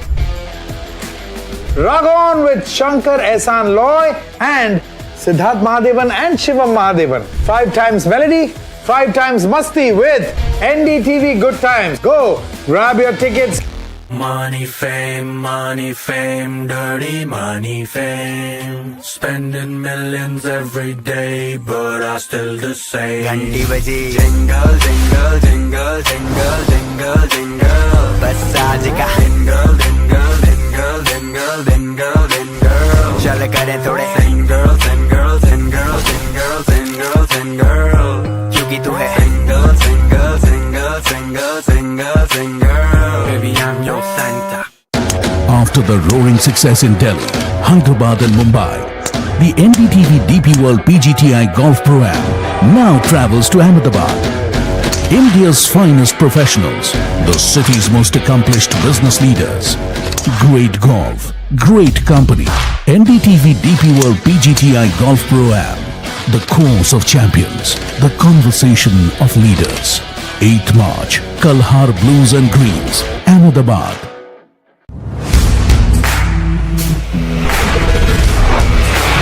Alright team, our new order show is ready. Now we need a promo. Something cool, something sharp. Well, I'm sure we'll be having outstanding reviews, solid suggestions, expert advice, the latest trends. It's a lot simpler. We'll help people make the right auto decisions. It's got the cool stuff, geeky stuff, serious stuff, all of it, so that you can discover, decide and drive. I'm Siddharth Sharma and I am your Automate.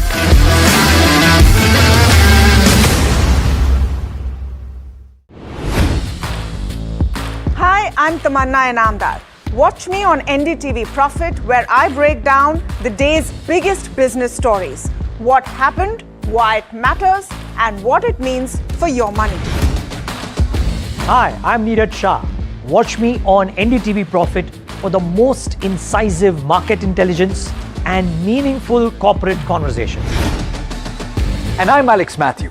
Markets, mutual funds, insurance, personal finance. I help you cut through the noise and make smarter finance.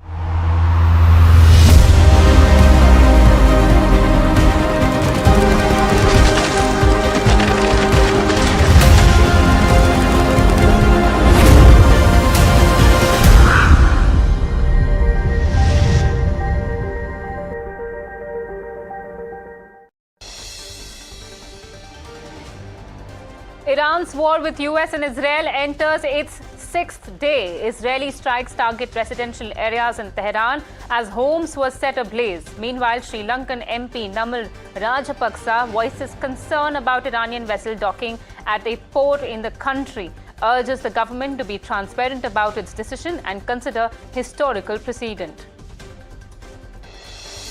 Market ends higher but loses steam after IRNA's clarification on Deputy Foreign Minister's comments. Nifty ends above 24,700 while Sensex gains over 1,000 points. All sectors barring Nifty IT ends in the green. Defence gains the most. 23,000 Indian seafarers are stuck in Gulf region near Strait of Hormuz. Sources say government has stepped up monitoring of Indian vessels in high-risk zone. Majority of vessels near Hormuz carrying crude, LPG and cargo. Iran eases its restrictions in Strait of Hormuz. Iran's Revolutionary Guards says it's only closed to ships from US, Israel and Europe, and vessels belonging to them will certainly be hit.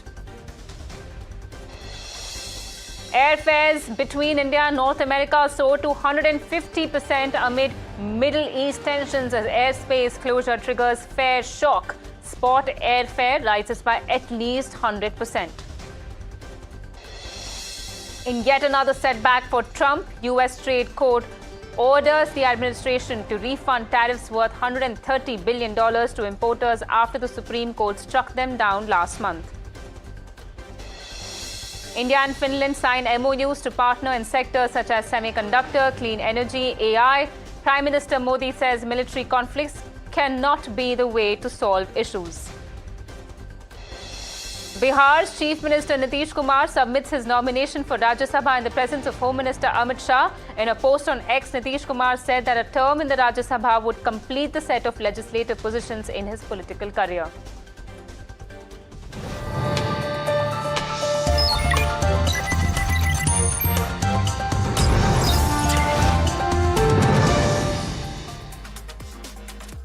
Hello and welcome viewers, this is Malika Mishra on NDTV Profit and you're watching Profit 360, a show that gets you all the latest updates on markets, national as well as international news. Speaking of the Dalal Street, market broke its 4-day losing streak as both the benchmarks ended 1% higher.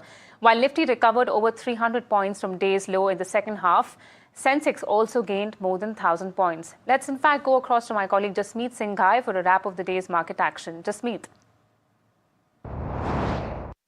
Well, market ends in red. Today we see a massive fall coming in the market in the last 30 minutes of trade. Now, what led to the fall was a weaker MSMI adjustment impact on the closing trade. Further, we also had a key long-term technical level which breached the Nifty. Further, weak rupee and FII selling is something that impacted the Nifty in the final half an hour, and we saw Nifty fall and end in red. Now, talking about the monthly picture of Nifty, over a month Nifty ends in red. It erases all the gain it had done during the month and gains about 0.5% lower in trade. But in terms of this performance, we see Nifty ends in red for the third consecutive month in a row in Feb as well. For the Infosys and Tech Mahindra lead the fall in Nifty.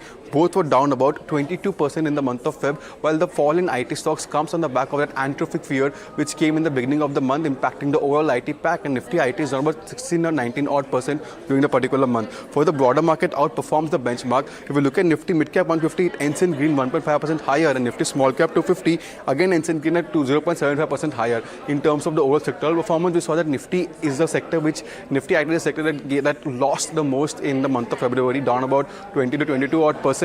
And in terms of the Nifty performance, we said Nifty IT sees its worst monthly fall since September 2008, and Nifty February, the 50 IT's February month marks as the worst Feb month ever for Nifty IT. In terms of the other performance, Wipro fell almost 14% in the month of Feb, seeing a worst fall in last 4 years, while Infosys fell over 20% in the month of Feb, marking its worst ever fall in last 13 years. All in all, the market ends in red in the month of Feb as well. Thanks so much for that, Jasmeet. Not a very pretty picture, especially for Nifty IT. We also caught up with Aniruddha Sarkar, co-founder and CIO at Equinova Investment Managers, to understand how markets may react to the escalating tensions in the Middle East. Sarkar believes that markets are largely looking beyond the current developments, with investors focusing more on broader macro trends rather than reacting immediately to geopolitical headlines. Let's listen in. The domestic investors are not going to sell in this event which is happening, and any decline in the stocks which you would have seen in any company, I think the declines have been on extremely the low volumes, and as we all know, when the declines happen on the low volumes, it's an indication that it's not a panic selling which is happening, but more than that, the buyers are absent, and anyone who has to sell is just exiting at any price. So I would say the last 1 week's kind of the resilience of Indian markets gives me a confidence that a lot of investors' attention is moving beyond the geopolitics, beyond the crude, to actually the earnings which has just gone by. Market is looking a bit beyond the crude and the events, because we have had many wars in the past, and I think this is also going to be kind of the short-lived. Impacts are always very steep whenever the events happen, but the recovery is equally fast. Viewers, it's day 6 in the Middle East war, and while ambiguity on discussions between America and Iran pervades the whole of Middle East, is witnessing high-intensity military confrontation. There seems to be no respite in missile exchanges or airstrikes. Threats of retaliation have increased uncertainty across the region, raising concerns about a wider conflict.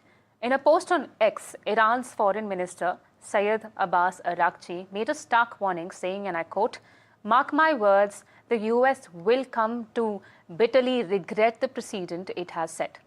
He was referring to frigate Dana, a guest of India's Navy carrying almost 130 sailors that was struck in international waters without warning.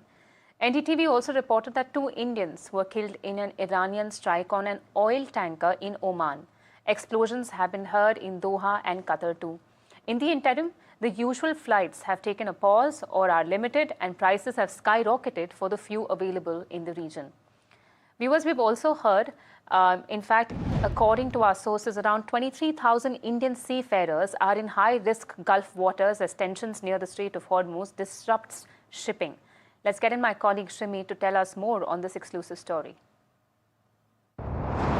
Absolutely, India is closely monitoring the safety of thousands of seafarers as well as merchant vessels across the port transit has been stranded in the Strait of Hormuz in that Gulf region, and what we've been given to understand that 23,000 of seafarers across the vessel has been stranded. And if you see the breakup of the number as on March 3rd, the sources indicated that 24 vessels are stranded around west of Hormuz, 12 at east of Hormuz, and some of them are at Gulf of Oman.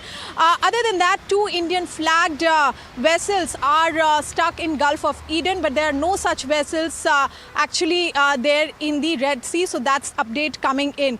Shipping Corporation of India has 7 vessels stuck there, and in fact, 1,000 of seafarers are onboarded on the Indian flagged vessels. So these are the numbers. The latest number are as on March 3. This is the latest update coming from the government sources. Now, Indian government has, step up the monitoring of these vessels in the high risk zone. Of course, they are monitoring each situation from earlier every 6 hours to now every hours. So that's the kind of monitoring is happening at this point of time. Every hour they are looking into it, and in fact all these vessels are carrying mostly LPG crude and cargoes. And if you see the breakup of those, we have been given to understand that crude oil tanker are in the numbers of 6. 1 product oil tanker they are carrying, and that also include 10 LPG carrier, 1 LNG carrier, as well as 3 container ship, 2 bulk carrier and 1 dredger. So these are the kind of number we are talking about, and that is why government is now stepping up the monitoring and closely watching the situation.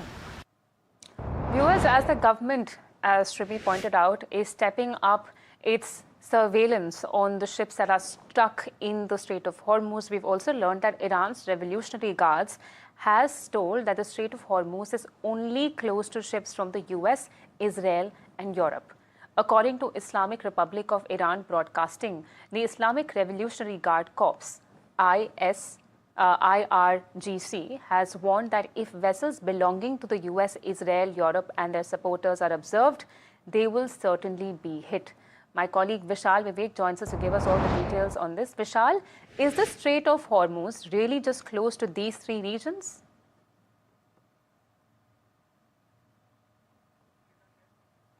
Vishal, you're on mute. If you could please unmute yourself. Yep. So the thing about here is that it's just geopolitics at play. It doesn't really have to do anything with whatever region is, in close proximity to Iran. US is quite far away from there, but they're clearly warned that US vessels will be attacked if they try to cross the Strait of Hormuz. That tiny stretch of strip that has been used by almost all oil companies to ferry oil across the globe. 20% of oil across the globe is dependent on that tiny stretch of strip, and also the fact that 50 to 60% of energy needs in India is dependent on that stretch. So that goes to show the level, of engagement and the level of influence that tiny place has. But IRGC, that powerful body from Iran, that has clearly stated that anyone other than US, Israel, and Europe can cross that region. But the thing is, these 3 regions will comprise almost half the globe. So how will IRGC, differentiate between rest of them? So that remains to be seen, because at the moment, IRGC seems to be randomly firing at oil tankers and whatever vessels seem to be crossing. How they want to implement this, that remains to be seen. These are really tense moments escalating as we speak. As you rightly mentioned, 1 Indian seafarer was also killed, reportedly, and at least 23,000 Indian seafarers are stuck in that region. So it's a very deadlocked situation. What is the way out? Only Iran and the rest of the stakeholders in the region can answer that question. Thanks so much, Vishal Vivek, for joining us and giving us that update. Of course, as you said, that while IRGC is saying that the ships in the Strait of Hormuz would be blocked only to US, Israel and Europe, but we just learned from our sources that 23,000 seafarers, in fact, Indian seafarers, are stuck in the region. So the next course of action, no one knows. Speaking to reporters at the White House, President Donald Trump said the US is performing strongly on the war front and highlighted that, in fact, he highlighted what he called tremendous progress in Operation Epic Fury against Iran. Listen in. Doing very well on the war front, to put it mildly, I would say. Somebody said, on a scale of 10, where would you rate it? I said about a 15.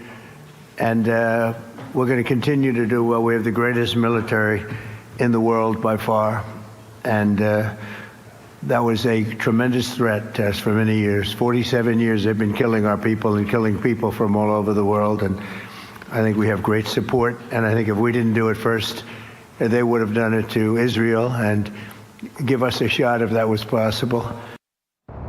Viewers, sources in the government have told NDTV Profit that India is in a comfortable position as far as its energy security is concerned. In fact, my colleague Danish joins us now for more details on this matter. Danish, what is this comfortable energy security position of India? Well, India remains to be in a very comfortable position as far as energy security is concerned. India has 25 days of ready products. By that I mean petrol, diesel and CNG. Besides that, India also has 25 days of crude. So if we calculate both of this, it comes up to 50 days and we are good for the next 6 to 8 weeks. And another catch is that if the stock is going down on one particular day, it is also being replenished the very same day or maybe the next day. So as far as the prices are concerned, prices are not expected to go up. Top government sources have also told NDTV Profit that as far as the importing of gas is concerned, India imports 195 SCMD of gas. Out of that, only 60 SCMD of gas comes from Qatar, and we know that how that particular Qatar refinery has been attacked. So because of that, we don't need to worry, as still we have other sources through which we can source LNG and other kinds of gas. In fact, sources have also told NDTV Profit that other countries like Australia and Canada, they also got in touch with the government recently, and they also offered that they can sell gas. So similarly, if we look about the comfort that how really government wants everyone not to panic or not to get anxious, is the fact that the government is also in talks with the IEA and also with the OPEC countries, and the government is figuring out,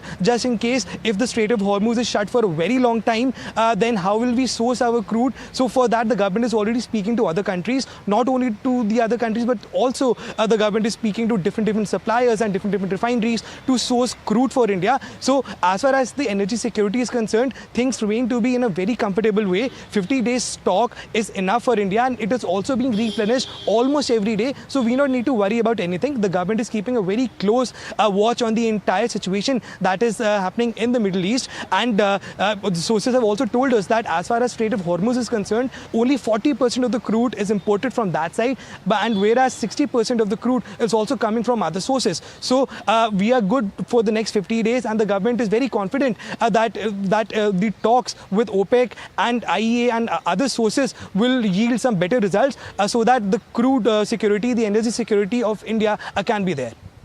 Right, Danish, thank you so much for that. So India's energy security is intact. We at least have 50 days of stock, and in the interim, we're also trying to diversify and talk to various parties involved for securing our oil and energy needs. But in parallel to this report, viewers, Russian crude cargoes are swinging back to India as supply dynamics shift amid the Middle East conflict.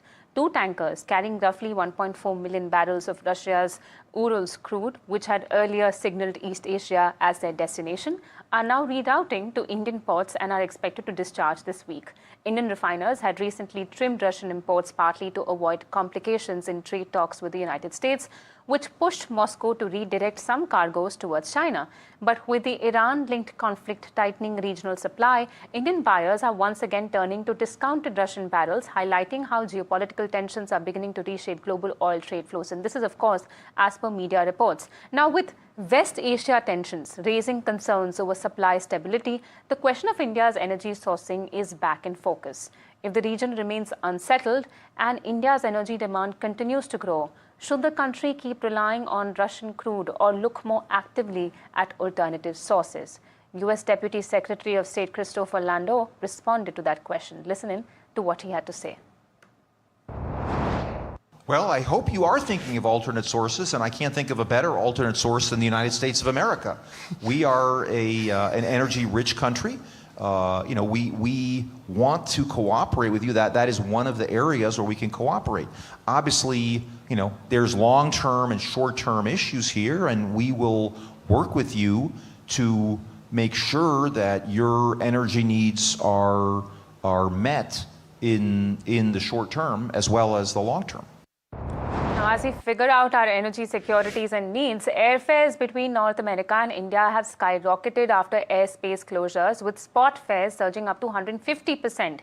And key routes from New York, Newark and Chicago to Mumbai and Delhi are seeing triple-digit spikes. Let's get back my colleague Danish with more details on this. Danish, look at the amount of money that airlines are charging at this moment. What else are you picking up? Well, if we look at the demand from US to India has skyrocketed over the past few days, and it is one of the reasons why we are seeing a huge demand because of the fear of getting back home. So that is why we are seeing a sudden demand from US back to India. But if we look at the spot fares, spot fares are always high, and spot fares are already like tickets at spot fares are already purchased by people that don't have any well advanced travel plan. So that's why those people use spot. They book tickets immediately and then they catch a flight. But as far as the spot fares are concerned, like you very rightly said, if we compare the airfare from New York to Delhi or to Mumbai, it has gone up almost by 100 to 150%. Usually these spot air tickets, they cost you somewhere around 75,000 rupees on a maximum length. But nowadays we are seeing that the spot fare has literally skyrocketed, and these tickets are now available between 1.21 lakh rupees to 1.56 lakh rupees. But if you look at the overall options that the travelers have, if Indian airline, if we talk about, only Air India is the sole carrier that has direct connectivity between India and the United States. But besides that, tickets are not there much. So that is why now people are scavenging for different airlines. So if anyone wants to come via a European carrier or via an African carrier, they have to go through a detour. Their stopover is also increasing by a few hours, and this is translating into high ticket prices. So the spot fare is very high at the moment. It is usually between 35,000 to 70,000 rupees if anyone wants to catch a flight the next day from the US to India. But now we are seeing the same airfare shooting up to as high as 2 lakh rupees in certain cases in certain sectors. Right, Danish. It's unfortunate that airfares have doubled to the extent to which we can see. But viewers, another important news that is developing here in India is the meeting between India and Finland dignitaries. India and Finland have signed multiple agreements aimed at strengthening bilateral cooperation across key sectors, including environmental collaboration, migration and mobility, and also statistics. Prime Minister Narendra Modi held talks with Finland's President Alexander Stubb here in New Delhi, where the two leaders reviewed cooperation and exchanged views on global developments. In his remarks, the Prime Minister said the world is currently witnessing instability with conflicts from Ukraine to West Asia, but added that ties between India and Europe are entering a golden era. PM Modi also highlighted that the India-EU Free Trade Agreement concluded earlier this year will further boost trade, investment and technology cooperation between the two countries. Let's listen in to what the Prime Minister had to say. वर्ष 2026 की शुरुआत में ऐतिहासिक Bharat European union free trade agreement हुआ। ये agreement Bharat और Finland के बीच trade, investment और टेक्नोलॉजी सहयोग को और प्रबल करेगा।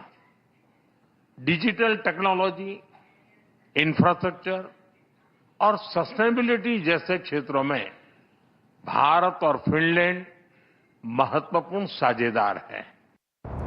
Now on to an important update on Trump's tariffs. In a setback for the Trump administration, a U.S. trade court has cleared the way for thousands of businesses to receive refunds on tariffs that were struck down by the Supreme Court of the United States last month.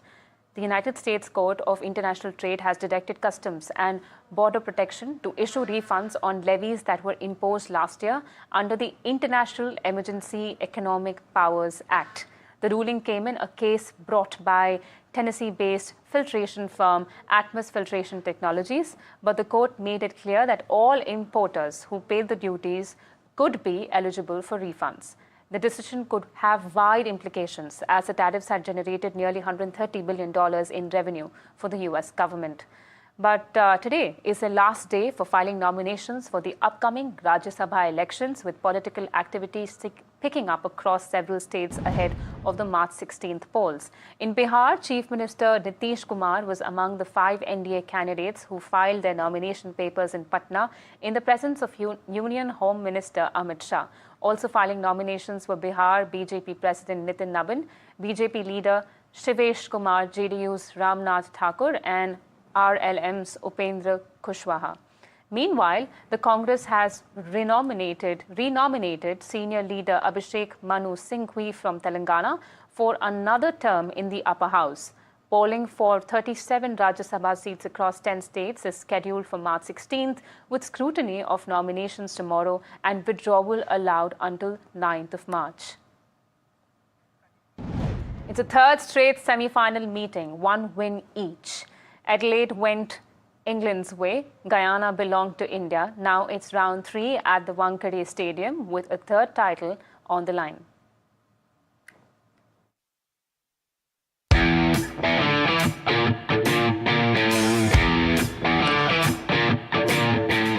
Wankhede, the ground of 2011 glory. But World Cup semi-finals here haven't always been kind to India. Both sides arrive without playing their best cricket and are still standing. Yeah, I mean, for us, that is something we haven't really spoken about the perfect game. I think the quality of this team has been shown that on the day somebody can put their hand up and put up a performance. And then hopefully now in the last 2 games, especially now tomorrow night, we can put that special performance in. When it gets tight, India turns to Jasprit Bumrah. They always do. But inconsistency has trailed them. Abhishek Sharma, hot and cold, Varun Chakravarti searching for rhythm. There have been 13 dropped catches in the tournament. Nobody looks to drop a catch on purpose. It's not like we don't train it. I mean, there's a lot of focus going into our fielding, and that was one of the key points heading into the World Cup here. So the guys do train and work hard on our fielding. At times, is it a mindset thing? England's campaign has been patchy and scrappy. Back-to-back embarrassments against Nepal and Italy, yet they are here. 5th straight semi-final. Sam Curran has returned to the side. Will Jacks has bailed them out with 4 player of the match performances. But Jos Buttler and Phil Salt, the most feared opening pair in T20 cricket, have managed just 84 runs in 7 stands, none past the 4th over. We've won them tight games, which in World Cups proved to be very important as well. And we've got a lot of confidence going into the deeper parts of the game. We've won games, like you said, which we probably shouldn't have won, and it just feels like we've never really been out of any game so far.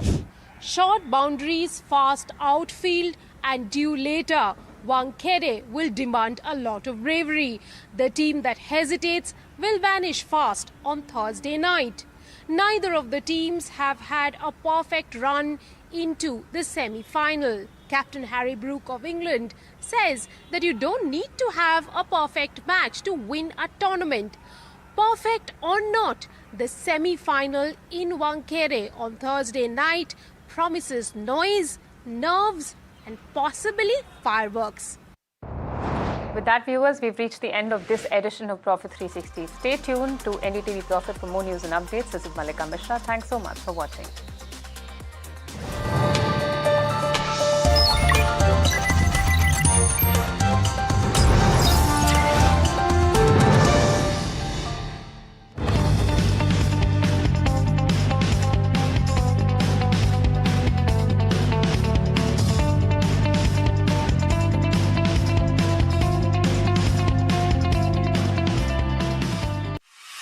The stage that brings together India's most compelling creative voices.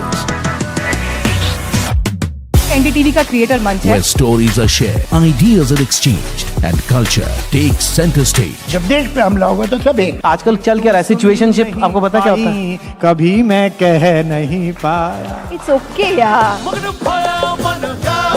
NDTV Creators Munch, where creative India comes together. हो सकता है ये कहानी बन जाए और creators मंच के नाम से किसी दिन मैं रिलीज कर दूं। 2 powerful days, 14th-15th March, Sundar Nursery, New Delhi. After the roaring success in Delhi, Hyderabad and Mumbai, the NDTV DP World PGTI Golf Pro-Am now travels to Ahmedabad. India's finest professionals, the city's most accomplished business leaders. Great golf, great company. NDTV DP World PGTI Golf Pro-Am. The course of champions, the conversation of leaders. 8th March, Kalhar Blues and Greens, Ahmedabad. Money, fame, dirty money, fame. Spending millions every day, but I still the same. Ganti baji, jingle, jingle, jingle, jingle, jingle, jingle. Bas aaj ka jingle, jingle, jingle, jingle, jingle, jingle. Chal kare thode single, single, single, single, single, single. Kyunki tu hai single, single, single, single, single, single. Baby, I'm your Santa.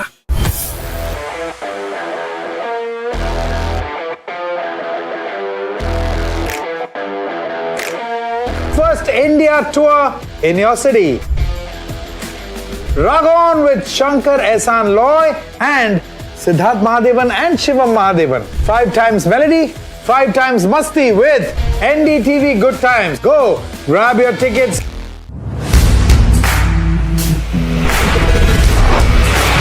Alright team, our new order show is ready. Now we need a promo. Something cool, something sharp. Well, I'm sure we'll be having outstanding reviews, solid suggestions, expert advice, the latest trends. It's a lot simpler. We'll help people make the right auto decisions. It's got the cool stuff, geeky stuff, serious stuff, all of it, so that you can discover, decide and drive. I'm Siddharth Sharma and I am your Automate.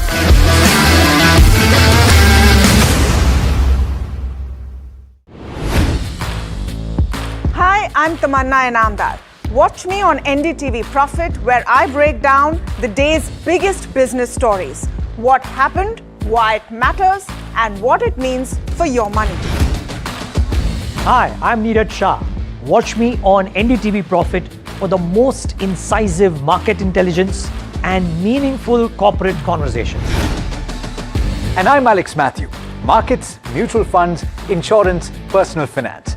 I help you cut through the noise and make smarter financial choices. And here's where you can watch us.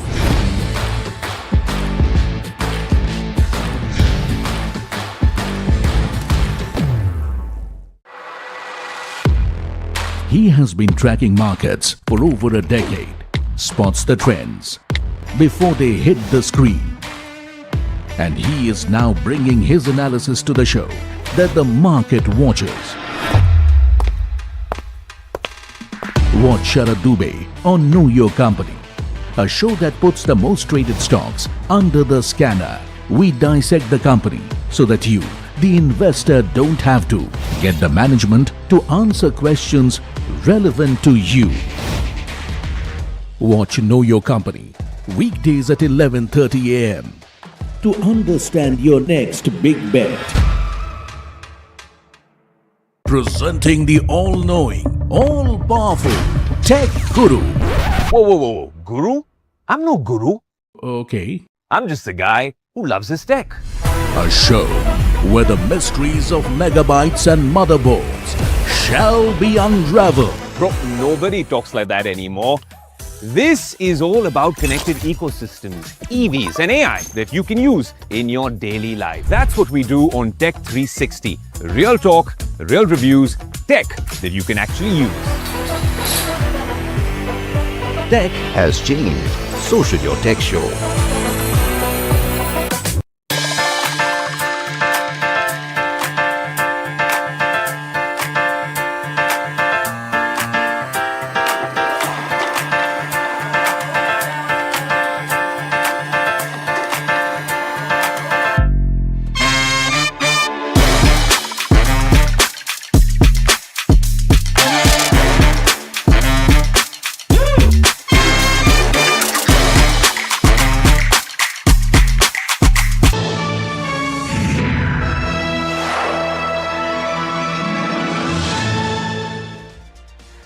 welcome to KYC. I am Sharad Dubey and you are watching NDTV Profit. Of course, a lot of readers keep writing to me on KYC to get in newly listed companies as well. Of course, the track record is on the lower side, but nevertheless, we get you these companies. But I'll give you some hints before you can guess the company. Let's put out the hints.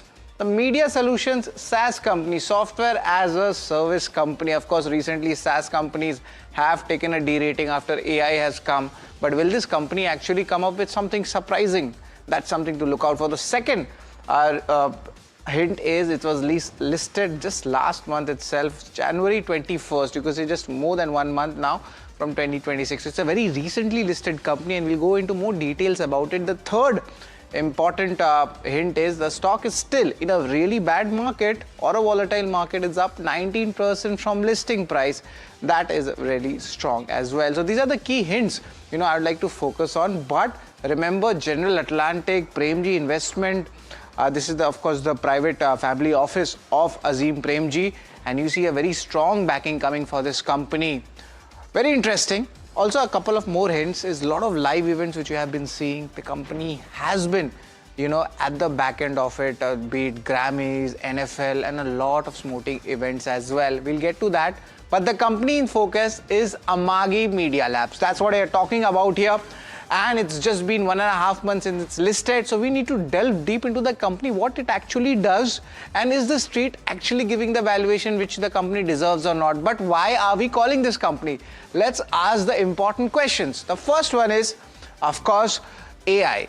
Is it a friend or a foe when it comes to infra SaaS? We have seen what has happened to the SaaS companies, but is the company having a moat? Has the company been discovered by Dalal Street that it is a bit different than others? That's what we will ask the company. The Q3 adjusted EBITDA margin, that was 14.3%. Will this sustain going ahead? How does the margin profile work of a media SaaS company? We'll ask all these questions to the management. The CapEx plans for AI investments. What's the strategy ahead? Management was bullish in their Q3 con call as well. So will they walk the talk or not? And if yes, what will be the amount for the CapEx investments? Kharch kitna hoga AI mein? Let's talk about the other important factor, and that's the media entertainment ecosystem. What are the key growth triggers looking like? Everyone is also migrating from the cable to the digital space as well. And this company is playing a very very pivotal role actually in this segment as well. So it will be very interesting to catch about this and the demand trends and the client confidence, especially in the non-US market side, because US side concentration of revenue is definitely on the stronger side. But how does the company expand in the European markets, in the Asia Pacific markets? All these questions will be answered in KYC, so stay tuned for that. And the AI usage, any kind of incremental benefits which are coming in, and if yes, can it be quantified? Interestingly, the management has also spoken about that fixed cost component. That's almost 2/3 of the total cost. That means revenue has a better upside potential. And of course, the new product categories, because they are concentrated totally in this, media and education entertainment. And to give us all the details on the show, we'll have Bhaskar Subramaniam. He's the co-founder and the MD and the CEO of the company, where he'll give us all the details about the company. But when we talk about the company, karta kya hai company? Kya karega aage? These are the questions which comes to your mind. So I'll try to give you all these details one by one. Listen in slowly. It's a media solutions company. It was founded in 2008. Listing, of course, was very recent, and this was listed on January 21st, 2026. But there are a lot of other details about it. Now they have launched, managed, distribute, and monetize a lot of contents. And then it goes on to the on-demand content creation. There's, of course, you could say this happens in cable, OTT, and the fast platforms. This is where the future lies when it comes to the streaming. That's what the company is holding, all in all, entire pipeline of products here. They're catering to content providers, distribution folks, and the advertising platforms and advertisers as well. So you could say there is a flywheel kind of getting developed, but majority of the revenue is still coming from distribution and playout services, and the monetization, or you could say the sales ad revenue, that has started to pick up as well. They have served over 400 content providers and over 35 distributors, and the presence, of course, you could talk about it, is across 40 odd countries, serving almost 75 advertisers. They have also maintained that almost you could say 80 to 90% of the listed largest players in this segment also are their clients. Also, let's see the geographical revenue breakup. Almost 73% comes from American region, especially US markets. So that'll be very much interesting to understand more that what's the company's, European and Asia Pacific and even India's expansion plans. However, India is just 1.5 or 2% from the total revenue. Also, the key clients, these are the biggest names in the media space. We have Vivo, Lionsgate Studios, DAZN, EW Scripts, Sinclair Broadcast Group, and even Vizu and Roku make it to the list. These are the large players in the media who will be using this. Remember, this company is into B2B, just to keep that in perspective. It works. I'm sure you must have seen at least the break of NFL Super Bowl. That's what, they have done recently. It's very interesting, these important events which are coming in, and the company is at the background of it. Grammy, 2025 Grammy was also done. And this Amagi Media Labs was behind this, and 2026 Winter Olympics also coming in. So very interesting company, but behind the scenes, it's a B2B play. So it'll be very much interesting to understand कि screen के आगे क्या है. And that is why we are getting the management. Almost a global industry trend is a $498 billion global broadcast and streaming market. So barely the surface has been scratched, and $3 trillion of the total numbers to look at. Out of which Amagi wants a small pie. 10% media corporation, is there where these operations are on the cloud, and this is where Amagi Media Labs is currently focusing on. And the important thing is the shift from cable to OTT. I'm sure you must be seeing this video in the live television, but later on you see it online as well, and that's also very much important. So definitely look out the socials at NDTV Profit. But there are a lot of questions also. Has the market understood this company after it's getting listed? Infra SaaS in media. Is there a moat in this business model? How different it is with its peers? Because locally there are no peers for this company. Total addressable market is $16.9 billion. So what's the global market share for the company looking like? That's the key question we'll be asking. The third question, very much important, is what's the threat coming in from the larger players or a rising competition? Is there an AI update which can spoil the business model of this company? Who knows? SaaS players have been impacted. That's a big question to be asked.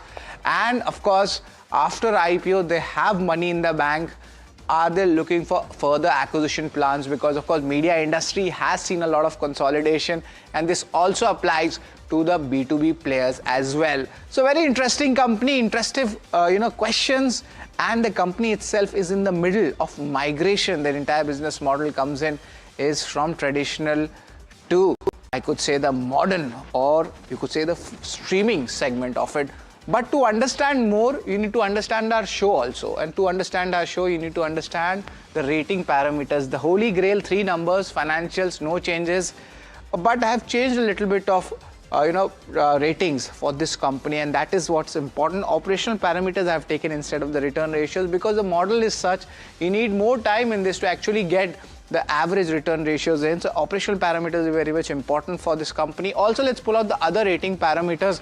Remember, shareholding street cred is just 1 month of entire data coming in. So इसमें आपको ज़्यादा data नहीं मिलेगा. Of course, from IPO pricing, we'll see how much the movement has happened. Peer analysis is also very interesting this time I've got for you. And this time, there aren't any Indian peers, and the global peers, if you talk about it, they are not, you could say, apple to apple. Some of them are coming in one portion of a pipeline, but the company itself claims that it is having the entire product pipeline. That's what we'll ask the company. And of course, the outlook, industry and company, kya hota hai aage? This is the most important thing which you should be tracking. But let's look at the first rating parameter, and that's the income statement. How things have moved out. Revenue, look at it, this has been growing up, 681, 879, 1163 crores. And interestingly, I would like to point about these contracts which are there for the large client. It looks like a perpetual contract because they are still undergoing bigger changes. So this company does enjoy a moat, at least for the traditional players itself. EBITDA also, remember from FY22, the EBITDA has been, coming down as such. Of course, that path to profitability, that's the question which is there. which we ask a lot, and in the Q3 numbers we can definitely see that the company has turned profitable. But of course we should judge the company not just on a quarterly basis but on a fiscal year basis also. Likely FY26 it will turn profitable, and that is where we'll start getting in more coverage on this stocks, be it the analyst community and even from the HNI segment. Q3 numbers, let's look at it, how things have panned out. Company has seen a turnaround quarter. You know, घाटे से मुनाफे में, that's the word which we call in Hindi. This is very much important. Revenue decent, 22-25%. That's what company has been talking about. But profitability, that is what is very much important, and those numbers have come in. But let's give in some more time for it. This is just one quarter of it. So net, it's a neutral rating when it comes to income statement. Balance sheet for a company like this, it's an asset light model company. Debt आपको दिखेगा नहीं. Largely, it's a very decent setup. Nothing much there. Remember, the company is coming just from its IPO, so a little bit of ESOP expense and IPO expense is also there. But largely, the cash numbers are still decent. 490 to 500 crore plus cash is something which we are seeing. That means, and the company is using or may use going ahead in acquisitions as well. Nothing major buyback or dividend announcement has come in. अभी तो सिर्फ IPO ही आया है. It's just been a month, so we need to give it more time. But net, the balance sheet is strong, so I'll give a thumbs up for it. Let's talk about cash flows, and that is where some kind of question marks you will see definitely happening, especially because of the IPO expenses, and the last 6 odd months they have taken a one-time ESOP expense hit as well, and because of that there is a pain when it comes to the net cash flows as well, some kind of lumpiness also coming in. So as long as we don't see you could say a normalized operational cash flow coming in, it becomes very difficult for us to understand, and to be fair we need to judge the company by the numbers also, and that is why I have given a negative rating for cash flow segment. But to make, and to give it a very balanced approach, I have not taken ROC and ROC, I have taken the operational numbers because these numbers are very strong. Cumulative hours were jumped up almost 64% on a year-on-year basis. So you can understand content creation kitna ho raha hai, kitne TikTok ban rahe, kitne reel ban rahe, kitne shows aa rahe. You can see how important this has become. The second thing is, of course, the content deliveries. I was talking about that. It's up 37%. On a year-on-year basis. And another operational metric I'd like to point out that's doing really well is the distributor's reach. Of course, distribution is the king if you have a content. So, and remember, 31% year-on-year basis reach is increasing, and these numbers are looking big as well. The monetized impressions at the end, everybody wants that.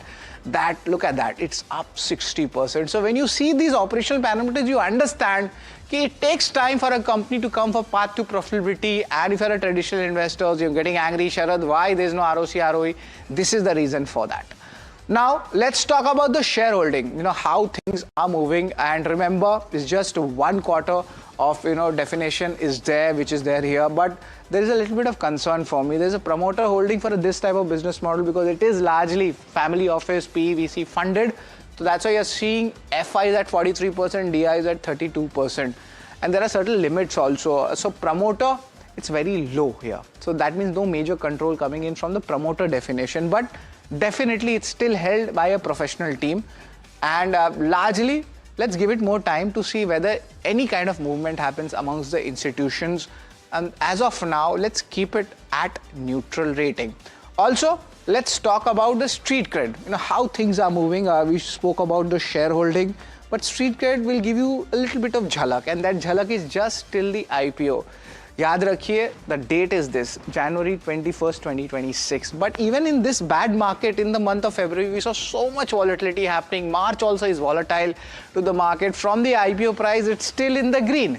It's up 5%. On the other hand, there was a dip on the listing, and still from there it's up 19%. So market is definitely rewarding this company, and this is the time where SaaS companies globally took a very big beating, but ye SaaS company gira nahi.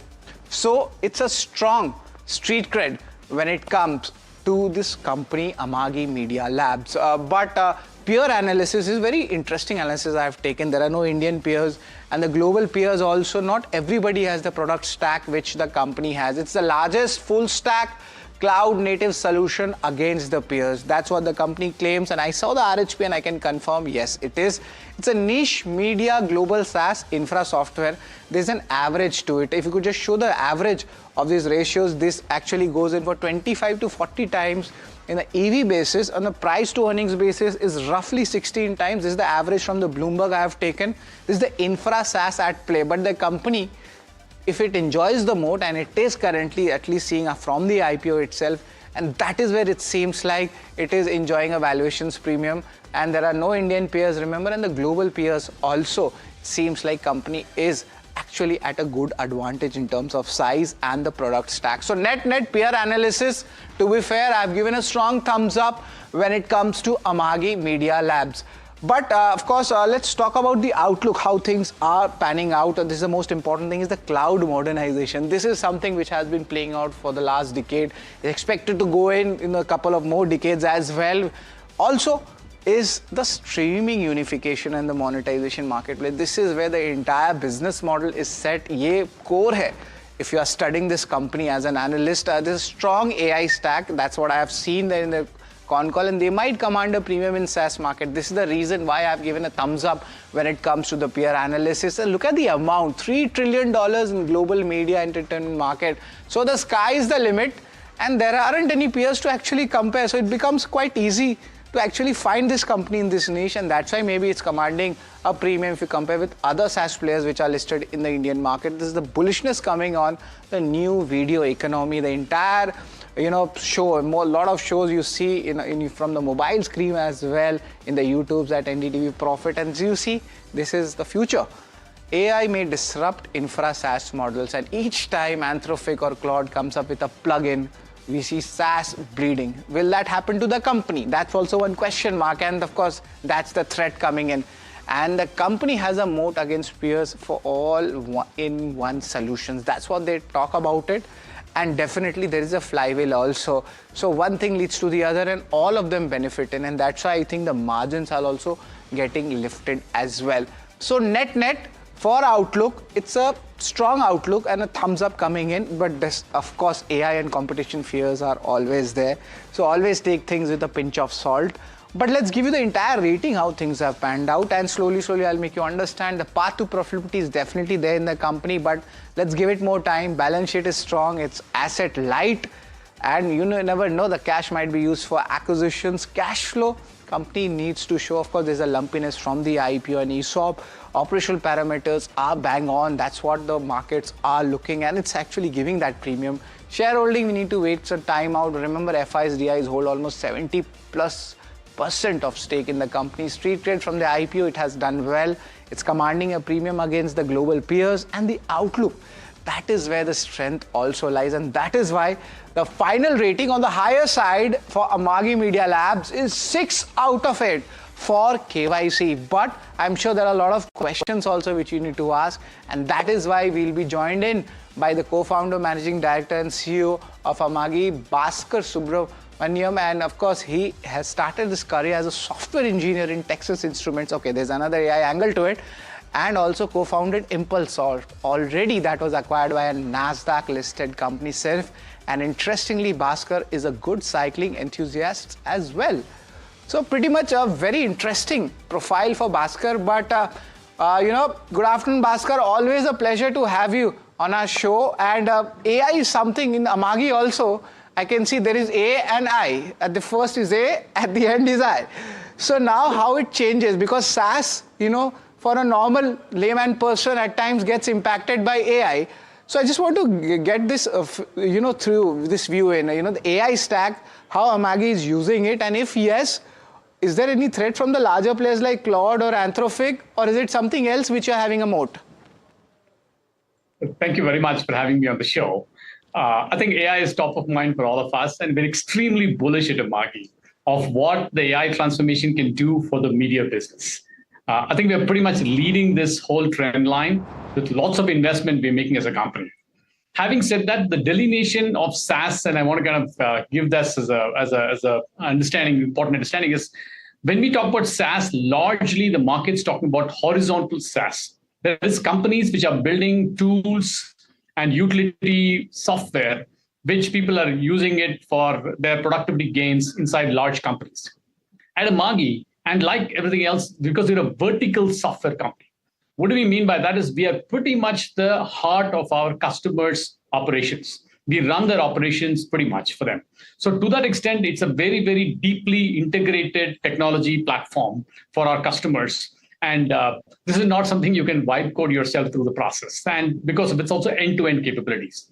The big opportunity for us as a company that we see is, if you look at the media business historically, for every dollar of technology spent, there was at least $4 of human cost spent for you to operate these platforms, because video and audio and latencies and sports and news are very hard problems to solve.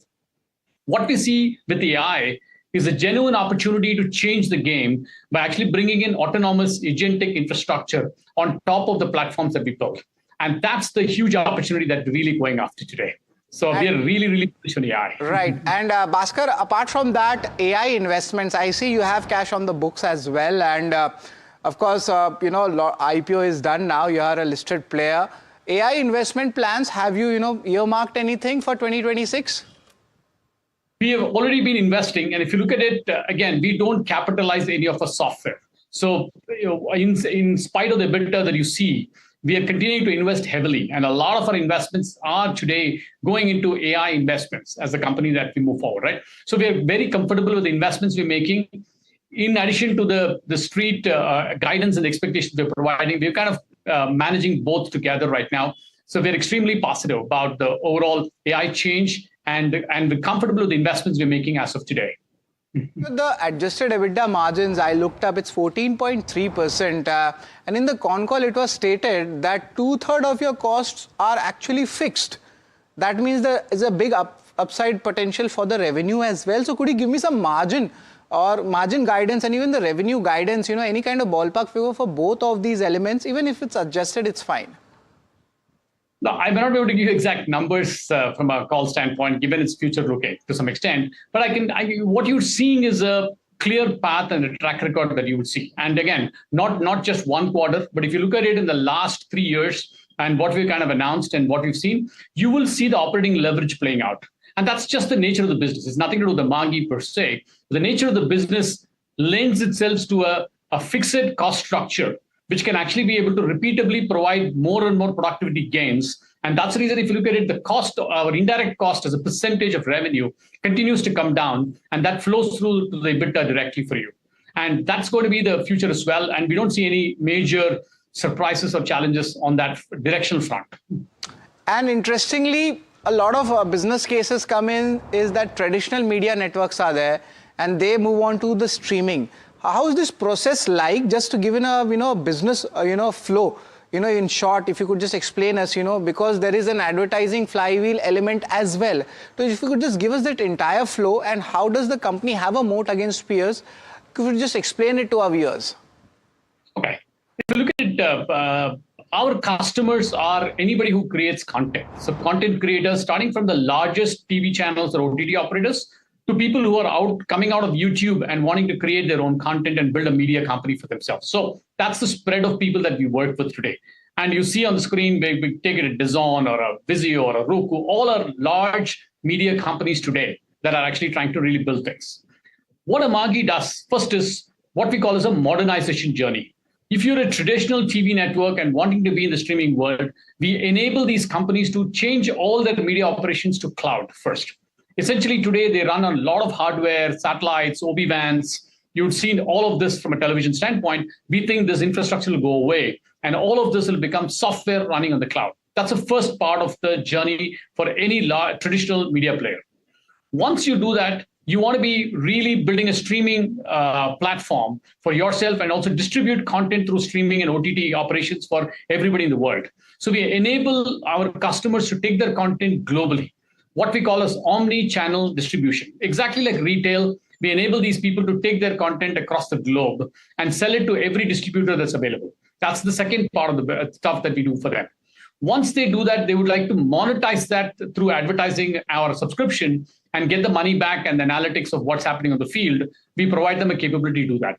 If you look at it, this is the flywheel for them. Right. Yeah. And that's a very interesting take, Bhaskar. But the last question, a very short one. somebody who's young in the 20s right now, playing around with AI agentics, and he wants to make it big in media and education industry, is tracking your business model as well. What's your view for that person? I'm always paranoid of every new innovation that comes up, right? Two things which can allow us our own ability and agility to innovate, number one. Number two, if you look at it, this business is a very mission critical business. Our customers need longevity and reliability as a very important metric. And in fact, Amagi going public is a big vote of confidence for our customers to bet on companies which are much more both innovative and long-term looking and have a long gestation in terms of survivability and growth. Super important for our customers. So I'm not really worried about the 24-year-old yet. Okay, so you're not worried about that 24-year-old guy tinkering with the AI agent and trying to analyze the traditional and the modern media, as well as you being in the middle. Thank you very much, Bhaskar, for this very interesting interview regarding the company and the industry. And that's a pretty interesting take coming in from Amagi Media's spokesperson, the way the traditional media is moving towards the streaming space. And maybe you're watching this on the YouTube video as well. The company has done well. The KYC rating, we have given 6 out of 8. That's all, folks, for KYC. Stay tuned to NDTV Profit.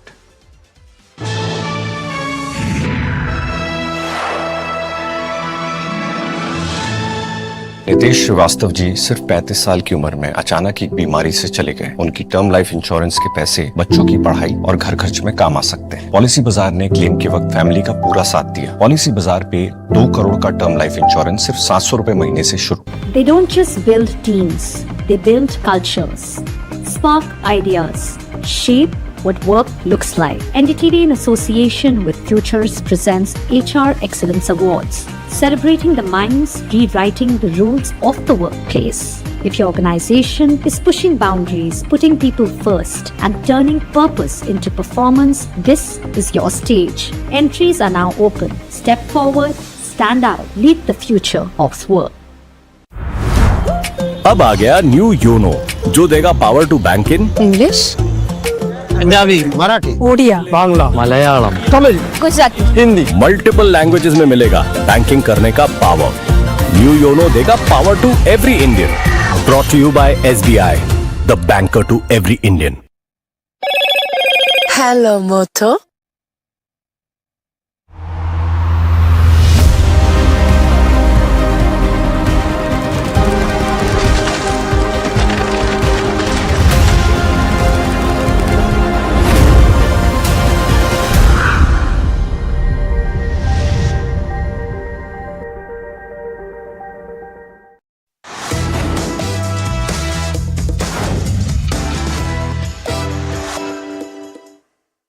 Hi, we're talking about Your Money Matters on NDTV Profit, and my name is Alex Matthew.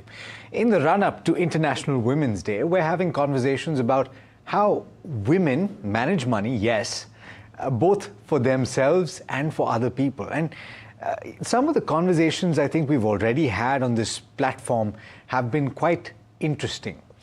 From the perspective that inclusion of women in the workforce, and specifically in certain industries, should not be done as an act of charity, but because they add so much value to what they bring to the table.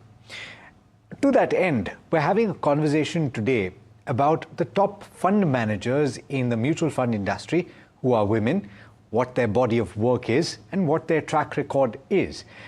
And joining me to have this conversation is Nisreen Mamaji, who's the founder of MoneyWorks. Thanks so much, Nisreen, for taking the time. And in anticipation, let me wish you and everybody who works with you a very happy International Women's Day. Let's talk about how many there are in women in the mutual fund industry and who they are, how they've worked. Sure. So thank you very much, Alex, for having me on the show, especially for the Women's International Women's Day. Thank you for that. So, it's very gratifying that we have a lot of top women fund managers in the Indian mutual fund industry. So I'll start with Mansi Sajeja. She works with SBI Asset Management Company, and she manages nearly 1.4 lakh crore, which is the highest among women fund managers today. The key schemes that she manages are SBI Balance Advantage Fund, SBI Equity Hybrid Fund, Conservative Hybrid Fund, and the Multi-Asset Allocation Fund.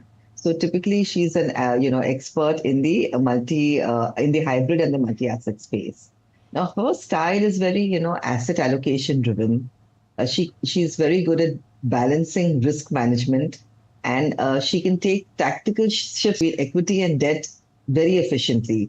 That's the reason that she basically manages these multi-asset and hybrid asset allocation funds.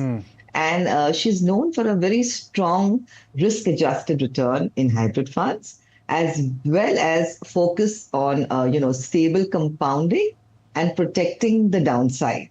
So that's what Mansi is very well known I for. do want to ask you about some of those aspects. So when you look at, for example, the multi-asset fund, which I think a lot of people in the recent past have looked at purely on account of gold doing what it has done. But you should really be looking at multi-asset fund as something that forms the core of your portfolio, purely from that asset allocation standpoint. What stands out about her management of the scheme in the last 12 months, at a time when gold has reached the heady levels that it has, and silver also having done what it has done in terms of the volatility that we've seen in the prices? So basically, that's she's been very efficient in managing the asset allocation between equity, debt, gold, and so that's where her efficiency comes in, and that's where she's proven her track record, that she has been able to move between the different asset classes very efficiently and maximize the returns of each asset class at the right timing. So exactly, that's her efficiency and her track record. And that's one of the reasons that she's managing most of the asset allocation and multi-asset funds with SBI. So, that's, I think, her niche where Mansi is concerned. Interesting. And these hybrid funds are now finding more takers in the industry as well, not just because of gold and the way that it has moved, but also because of the taxation of fixed income mutual funds and the fact that now it's quite a bit more tax efficient to take that exposure through balanced advantage funds and other hybrid funds. Let's talk about Kinjal Desai, and she's at Nippon India Mutual Fund. What stands out about her? So she manages nearly, 1.37 lakh crores across 24 schemes, and her key schemes are a Nippon India Small Cap Fund, Nippon India Multi Cap, and Nippon India Large Cap Fund. So she's basically, a mix of the capitalization. She's able to manage a large cap and a small cap fund. In the small cap fund, she's a co-manager, and the large cap fund, she's the primary manager. So her style is, basically very growth-oriented in her investing style. She has a strong exposure to the mid and the small caps as well. So that's where when she's managing the multi-cap, that's where this kind of knowledge, shines through. And she also focuses on companies which has a very strong earnings momentum. Okay, she's known for her aggressive, growth style of investing, and she participates in strategies that benefit from India's mid-cap cycle. So we have, Kinjal and Mansi who are managing, different areas of funds, and both with their very unique style. So that's where Kinjal, shines through. Quick question on the small cap fund, and you mentioned she is the co-manager. What elements, and Nippon, of course, stands out in the way that it has managed this fund. It is known to have such a long tail purely because of the size of the fund that it and the money that it manages in this particular scheme. So what elements from that stock selection in the small cap fund does she take to the multi-cap fund? Because that is where you can have a pretty sizable allocation towards small cap as well. Right. So basically, with her deep knowledge of small caps, she's applying that to her multi-cap schemes as well. So there will be some duplication between, the stocks which are held in the multi-cap fund and as well as in the small cap fund. And, she's selecting funds, which have a higher earnings momentum. So she's slightly more aggressive and growth-oriented, when she's picking up the stocks. So since she is, co-managing the small cap fund, she has a deep knowledge of the small caps as well. And there will be some funds which are also, bought in the multi-cap fund exactly for that reason. Got it. So the multi-cap fund will have, equal exposure to all the caps, and the balance 25 is at the fund manager's discretion. So it will be her discretion where to put the balance 25%. either in large, either in mid, or in small. But since she has, a deep knowledge on all the three capitalizations, I think she manages the multi-cap fund also very efficiently to that extent. Yeah. Okay, let's talk about Krishna N, who is at Axis Mutual Fund. And here too, she's managing a small cap fund as well as a blue chip fund, which is the large cap fund, right? Right. So she's managing the small cap fund, which she co-manages. She's part of the team for the blue chip fund, which is a large cap fund. And she's also managing the Axis Focus 25 fund. So, but her style is basically quality oriented. So she follows a quality and a growth approach, both of that. She has a very high emphasis on corporate governance. And, obviously she's selecting concentrated portfolios because she's primarily managing the Focus 25 fund. So she's very good in managing funds where the number of stocks is limited. And her track record is basically she's known for her quality, biased portfolios, which have historically done very well in bull markets. So that's where her particular niche, Ashwini's niche comes through. This is Krishna's niche. I'm sorry, Krishna's niche. Yeah, Ashwini, in fact, Ashwini is the next one. In fact, she is Ashwini Shinde at ICICI Prudential. And the number of schemes, I'm going to have to go and check this because it's 47 funds. How is that even possible, Nesreen? So, she's part of the team that is managing the rest of the funds, which is primarily known for the Equity Savings Fund and the Balanced Advantage Fund, where she's in the team. So that's where it would probably, she's part of the entire fund management team, which is, the 47 funds, obviously. And she's known for the Equity Savings and the BAF. So where Ashwini is concerned, again, similar to, Mansi, she's well known for her hybrid asset allocation funds.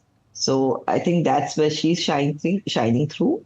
And she's very good in her quantitative and in her derivative strategies. And she's got very strong experience and expertise both in the arbitrage and in the hybrid strategies, So this is her core knowledge space. And she's very well known for risk-managed, portfolio construction, because in most of the asset allocation schemes or the dynamic asset allocation schemes like equity savings, like BAF, where there's a high component of arbitrage and derivatives, this kind of, risk management portfolio construction is the, the basic idea of the fund manager is to have very deep knowledge about how to manage the portfolios and manage the risk by having deep knowledge of also derivative strategies. So Ashwini, I think, is very good in that part of the management of the funds, and that is why IPRO Equity Savings and BAF both are very, very well regarded in the industry and have always followed, been in quartile 1 and 2 as far as both these funds go. All right, a couple more to talk about. Nisreen, there's Sunena Dakuna, who's at Aditya Birla Sun Life. What are the schemes that she looks at? Sure. So Sunena looks at, the Aditya Birla Sun Life Liquid Fund. She looks at the medium-term plan and she looks at the credit risk fund. Okay. So all these three are basically debt funds. So Sunena, is her style is basically she's a debt portfolio specialist. And she focuses on credit evaluation and duration management both. So that's, her specialty, that she's looking after even the duration funds and she checks the credit risk quality of the fund that she's invested in. So in the liquid fund, basically, the credit risk will be very high. In the medium-term plan, also, there will be a mix of credit and duration as well. And credit risk will only be, obviously, the funds which are managed through in the credit space. So there the evaluation would be very crucial to make sure that the investor would be, exposed to certain credit, but would also match the risk expectation that the, investor is seeking. Yeah. So Sunena is slightly different compared to the other fund managers where she is a specialist on debt. Yeah, liquid funds generally would have low credit risk, right? Absolutely. So, liquid funds would have, say, T plus 90, and, it follows in the space of very few, maximum 1 to 3 month, paper. Yeah. So This is why it's meant for your emergency funds, etc. Yeah, and your credit risk fund is where you're trying to look at getting a higher yield and all of that. All right, so debt specialist Ekta Gala, and this is the last one on the list. She looks at both equity as well as debt. That's quite interesting. Absolutely. So, the key schemes that Ekta manages with Mirae is basically the Mirae Asset Emerging Blue Chip Fund, where she's part of the team. And she handles quite a lot of debt and hybrid funds too. So she handles a large number of schemes, nearly 30. And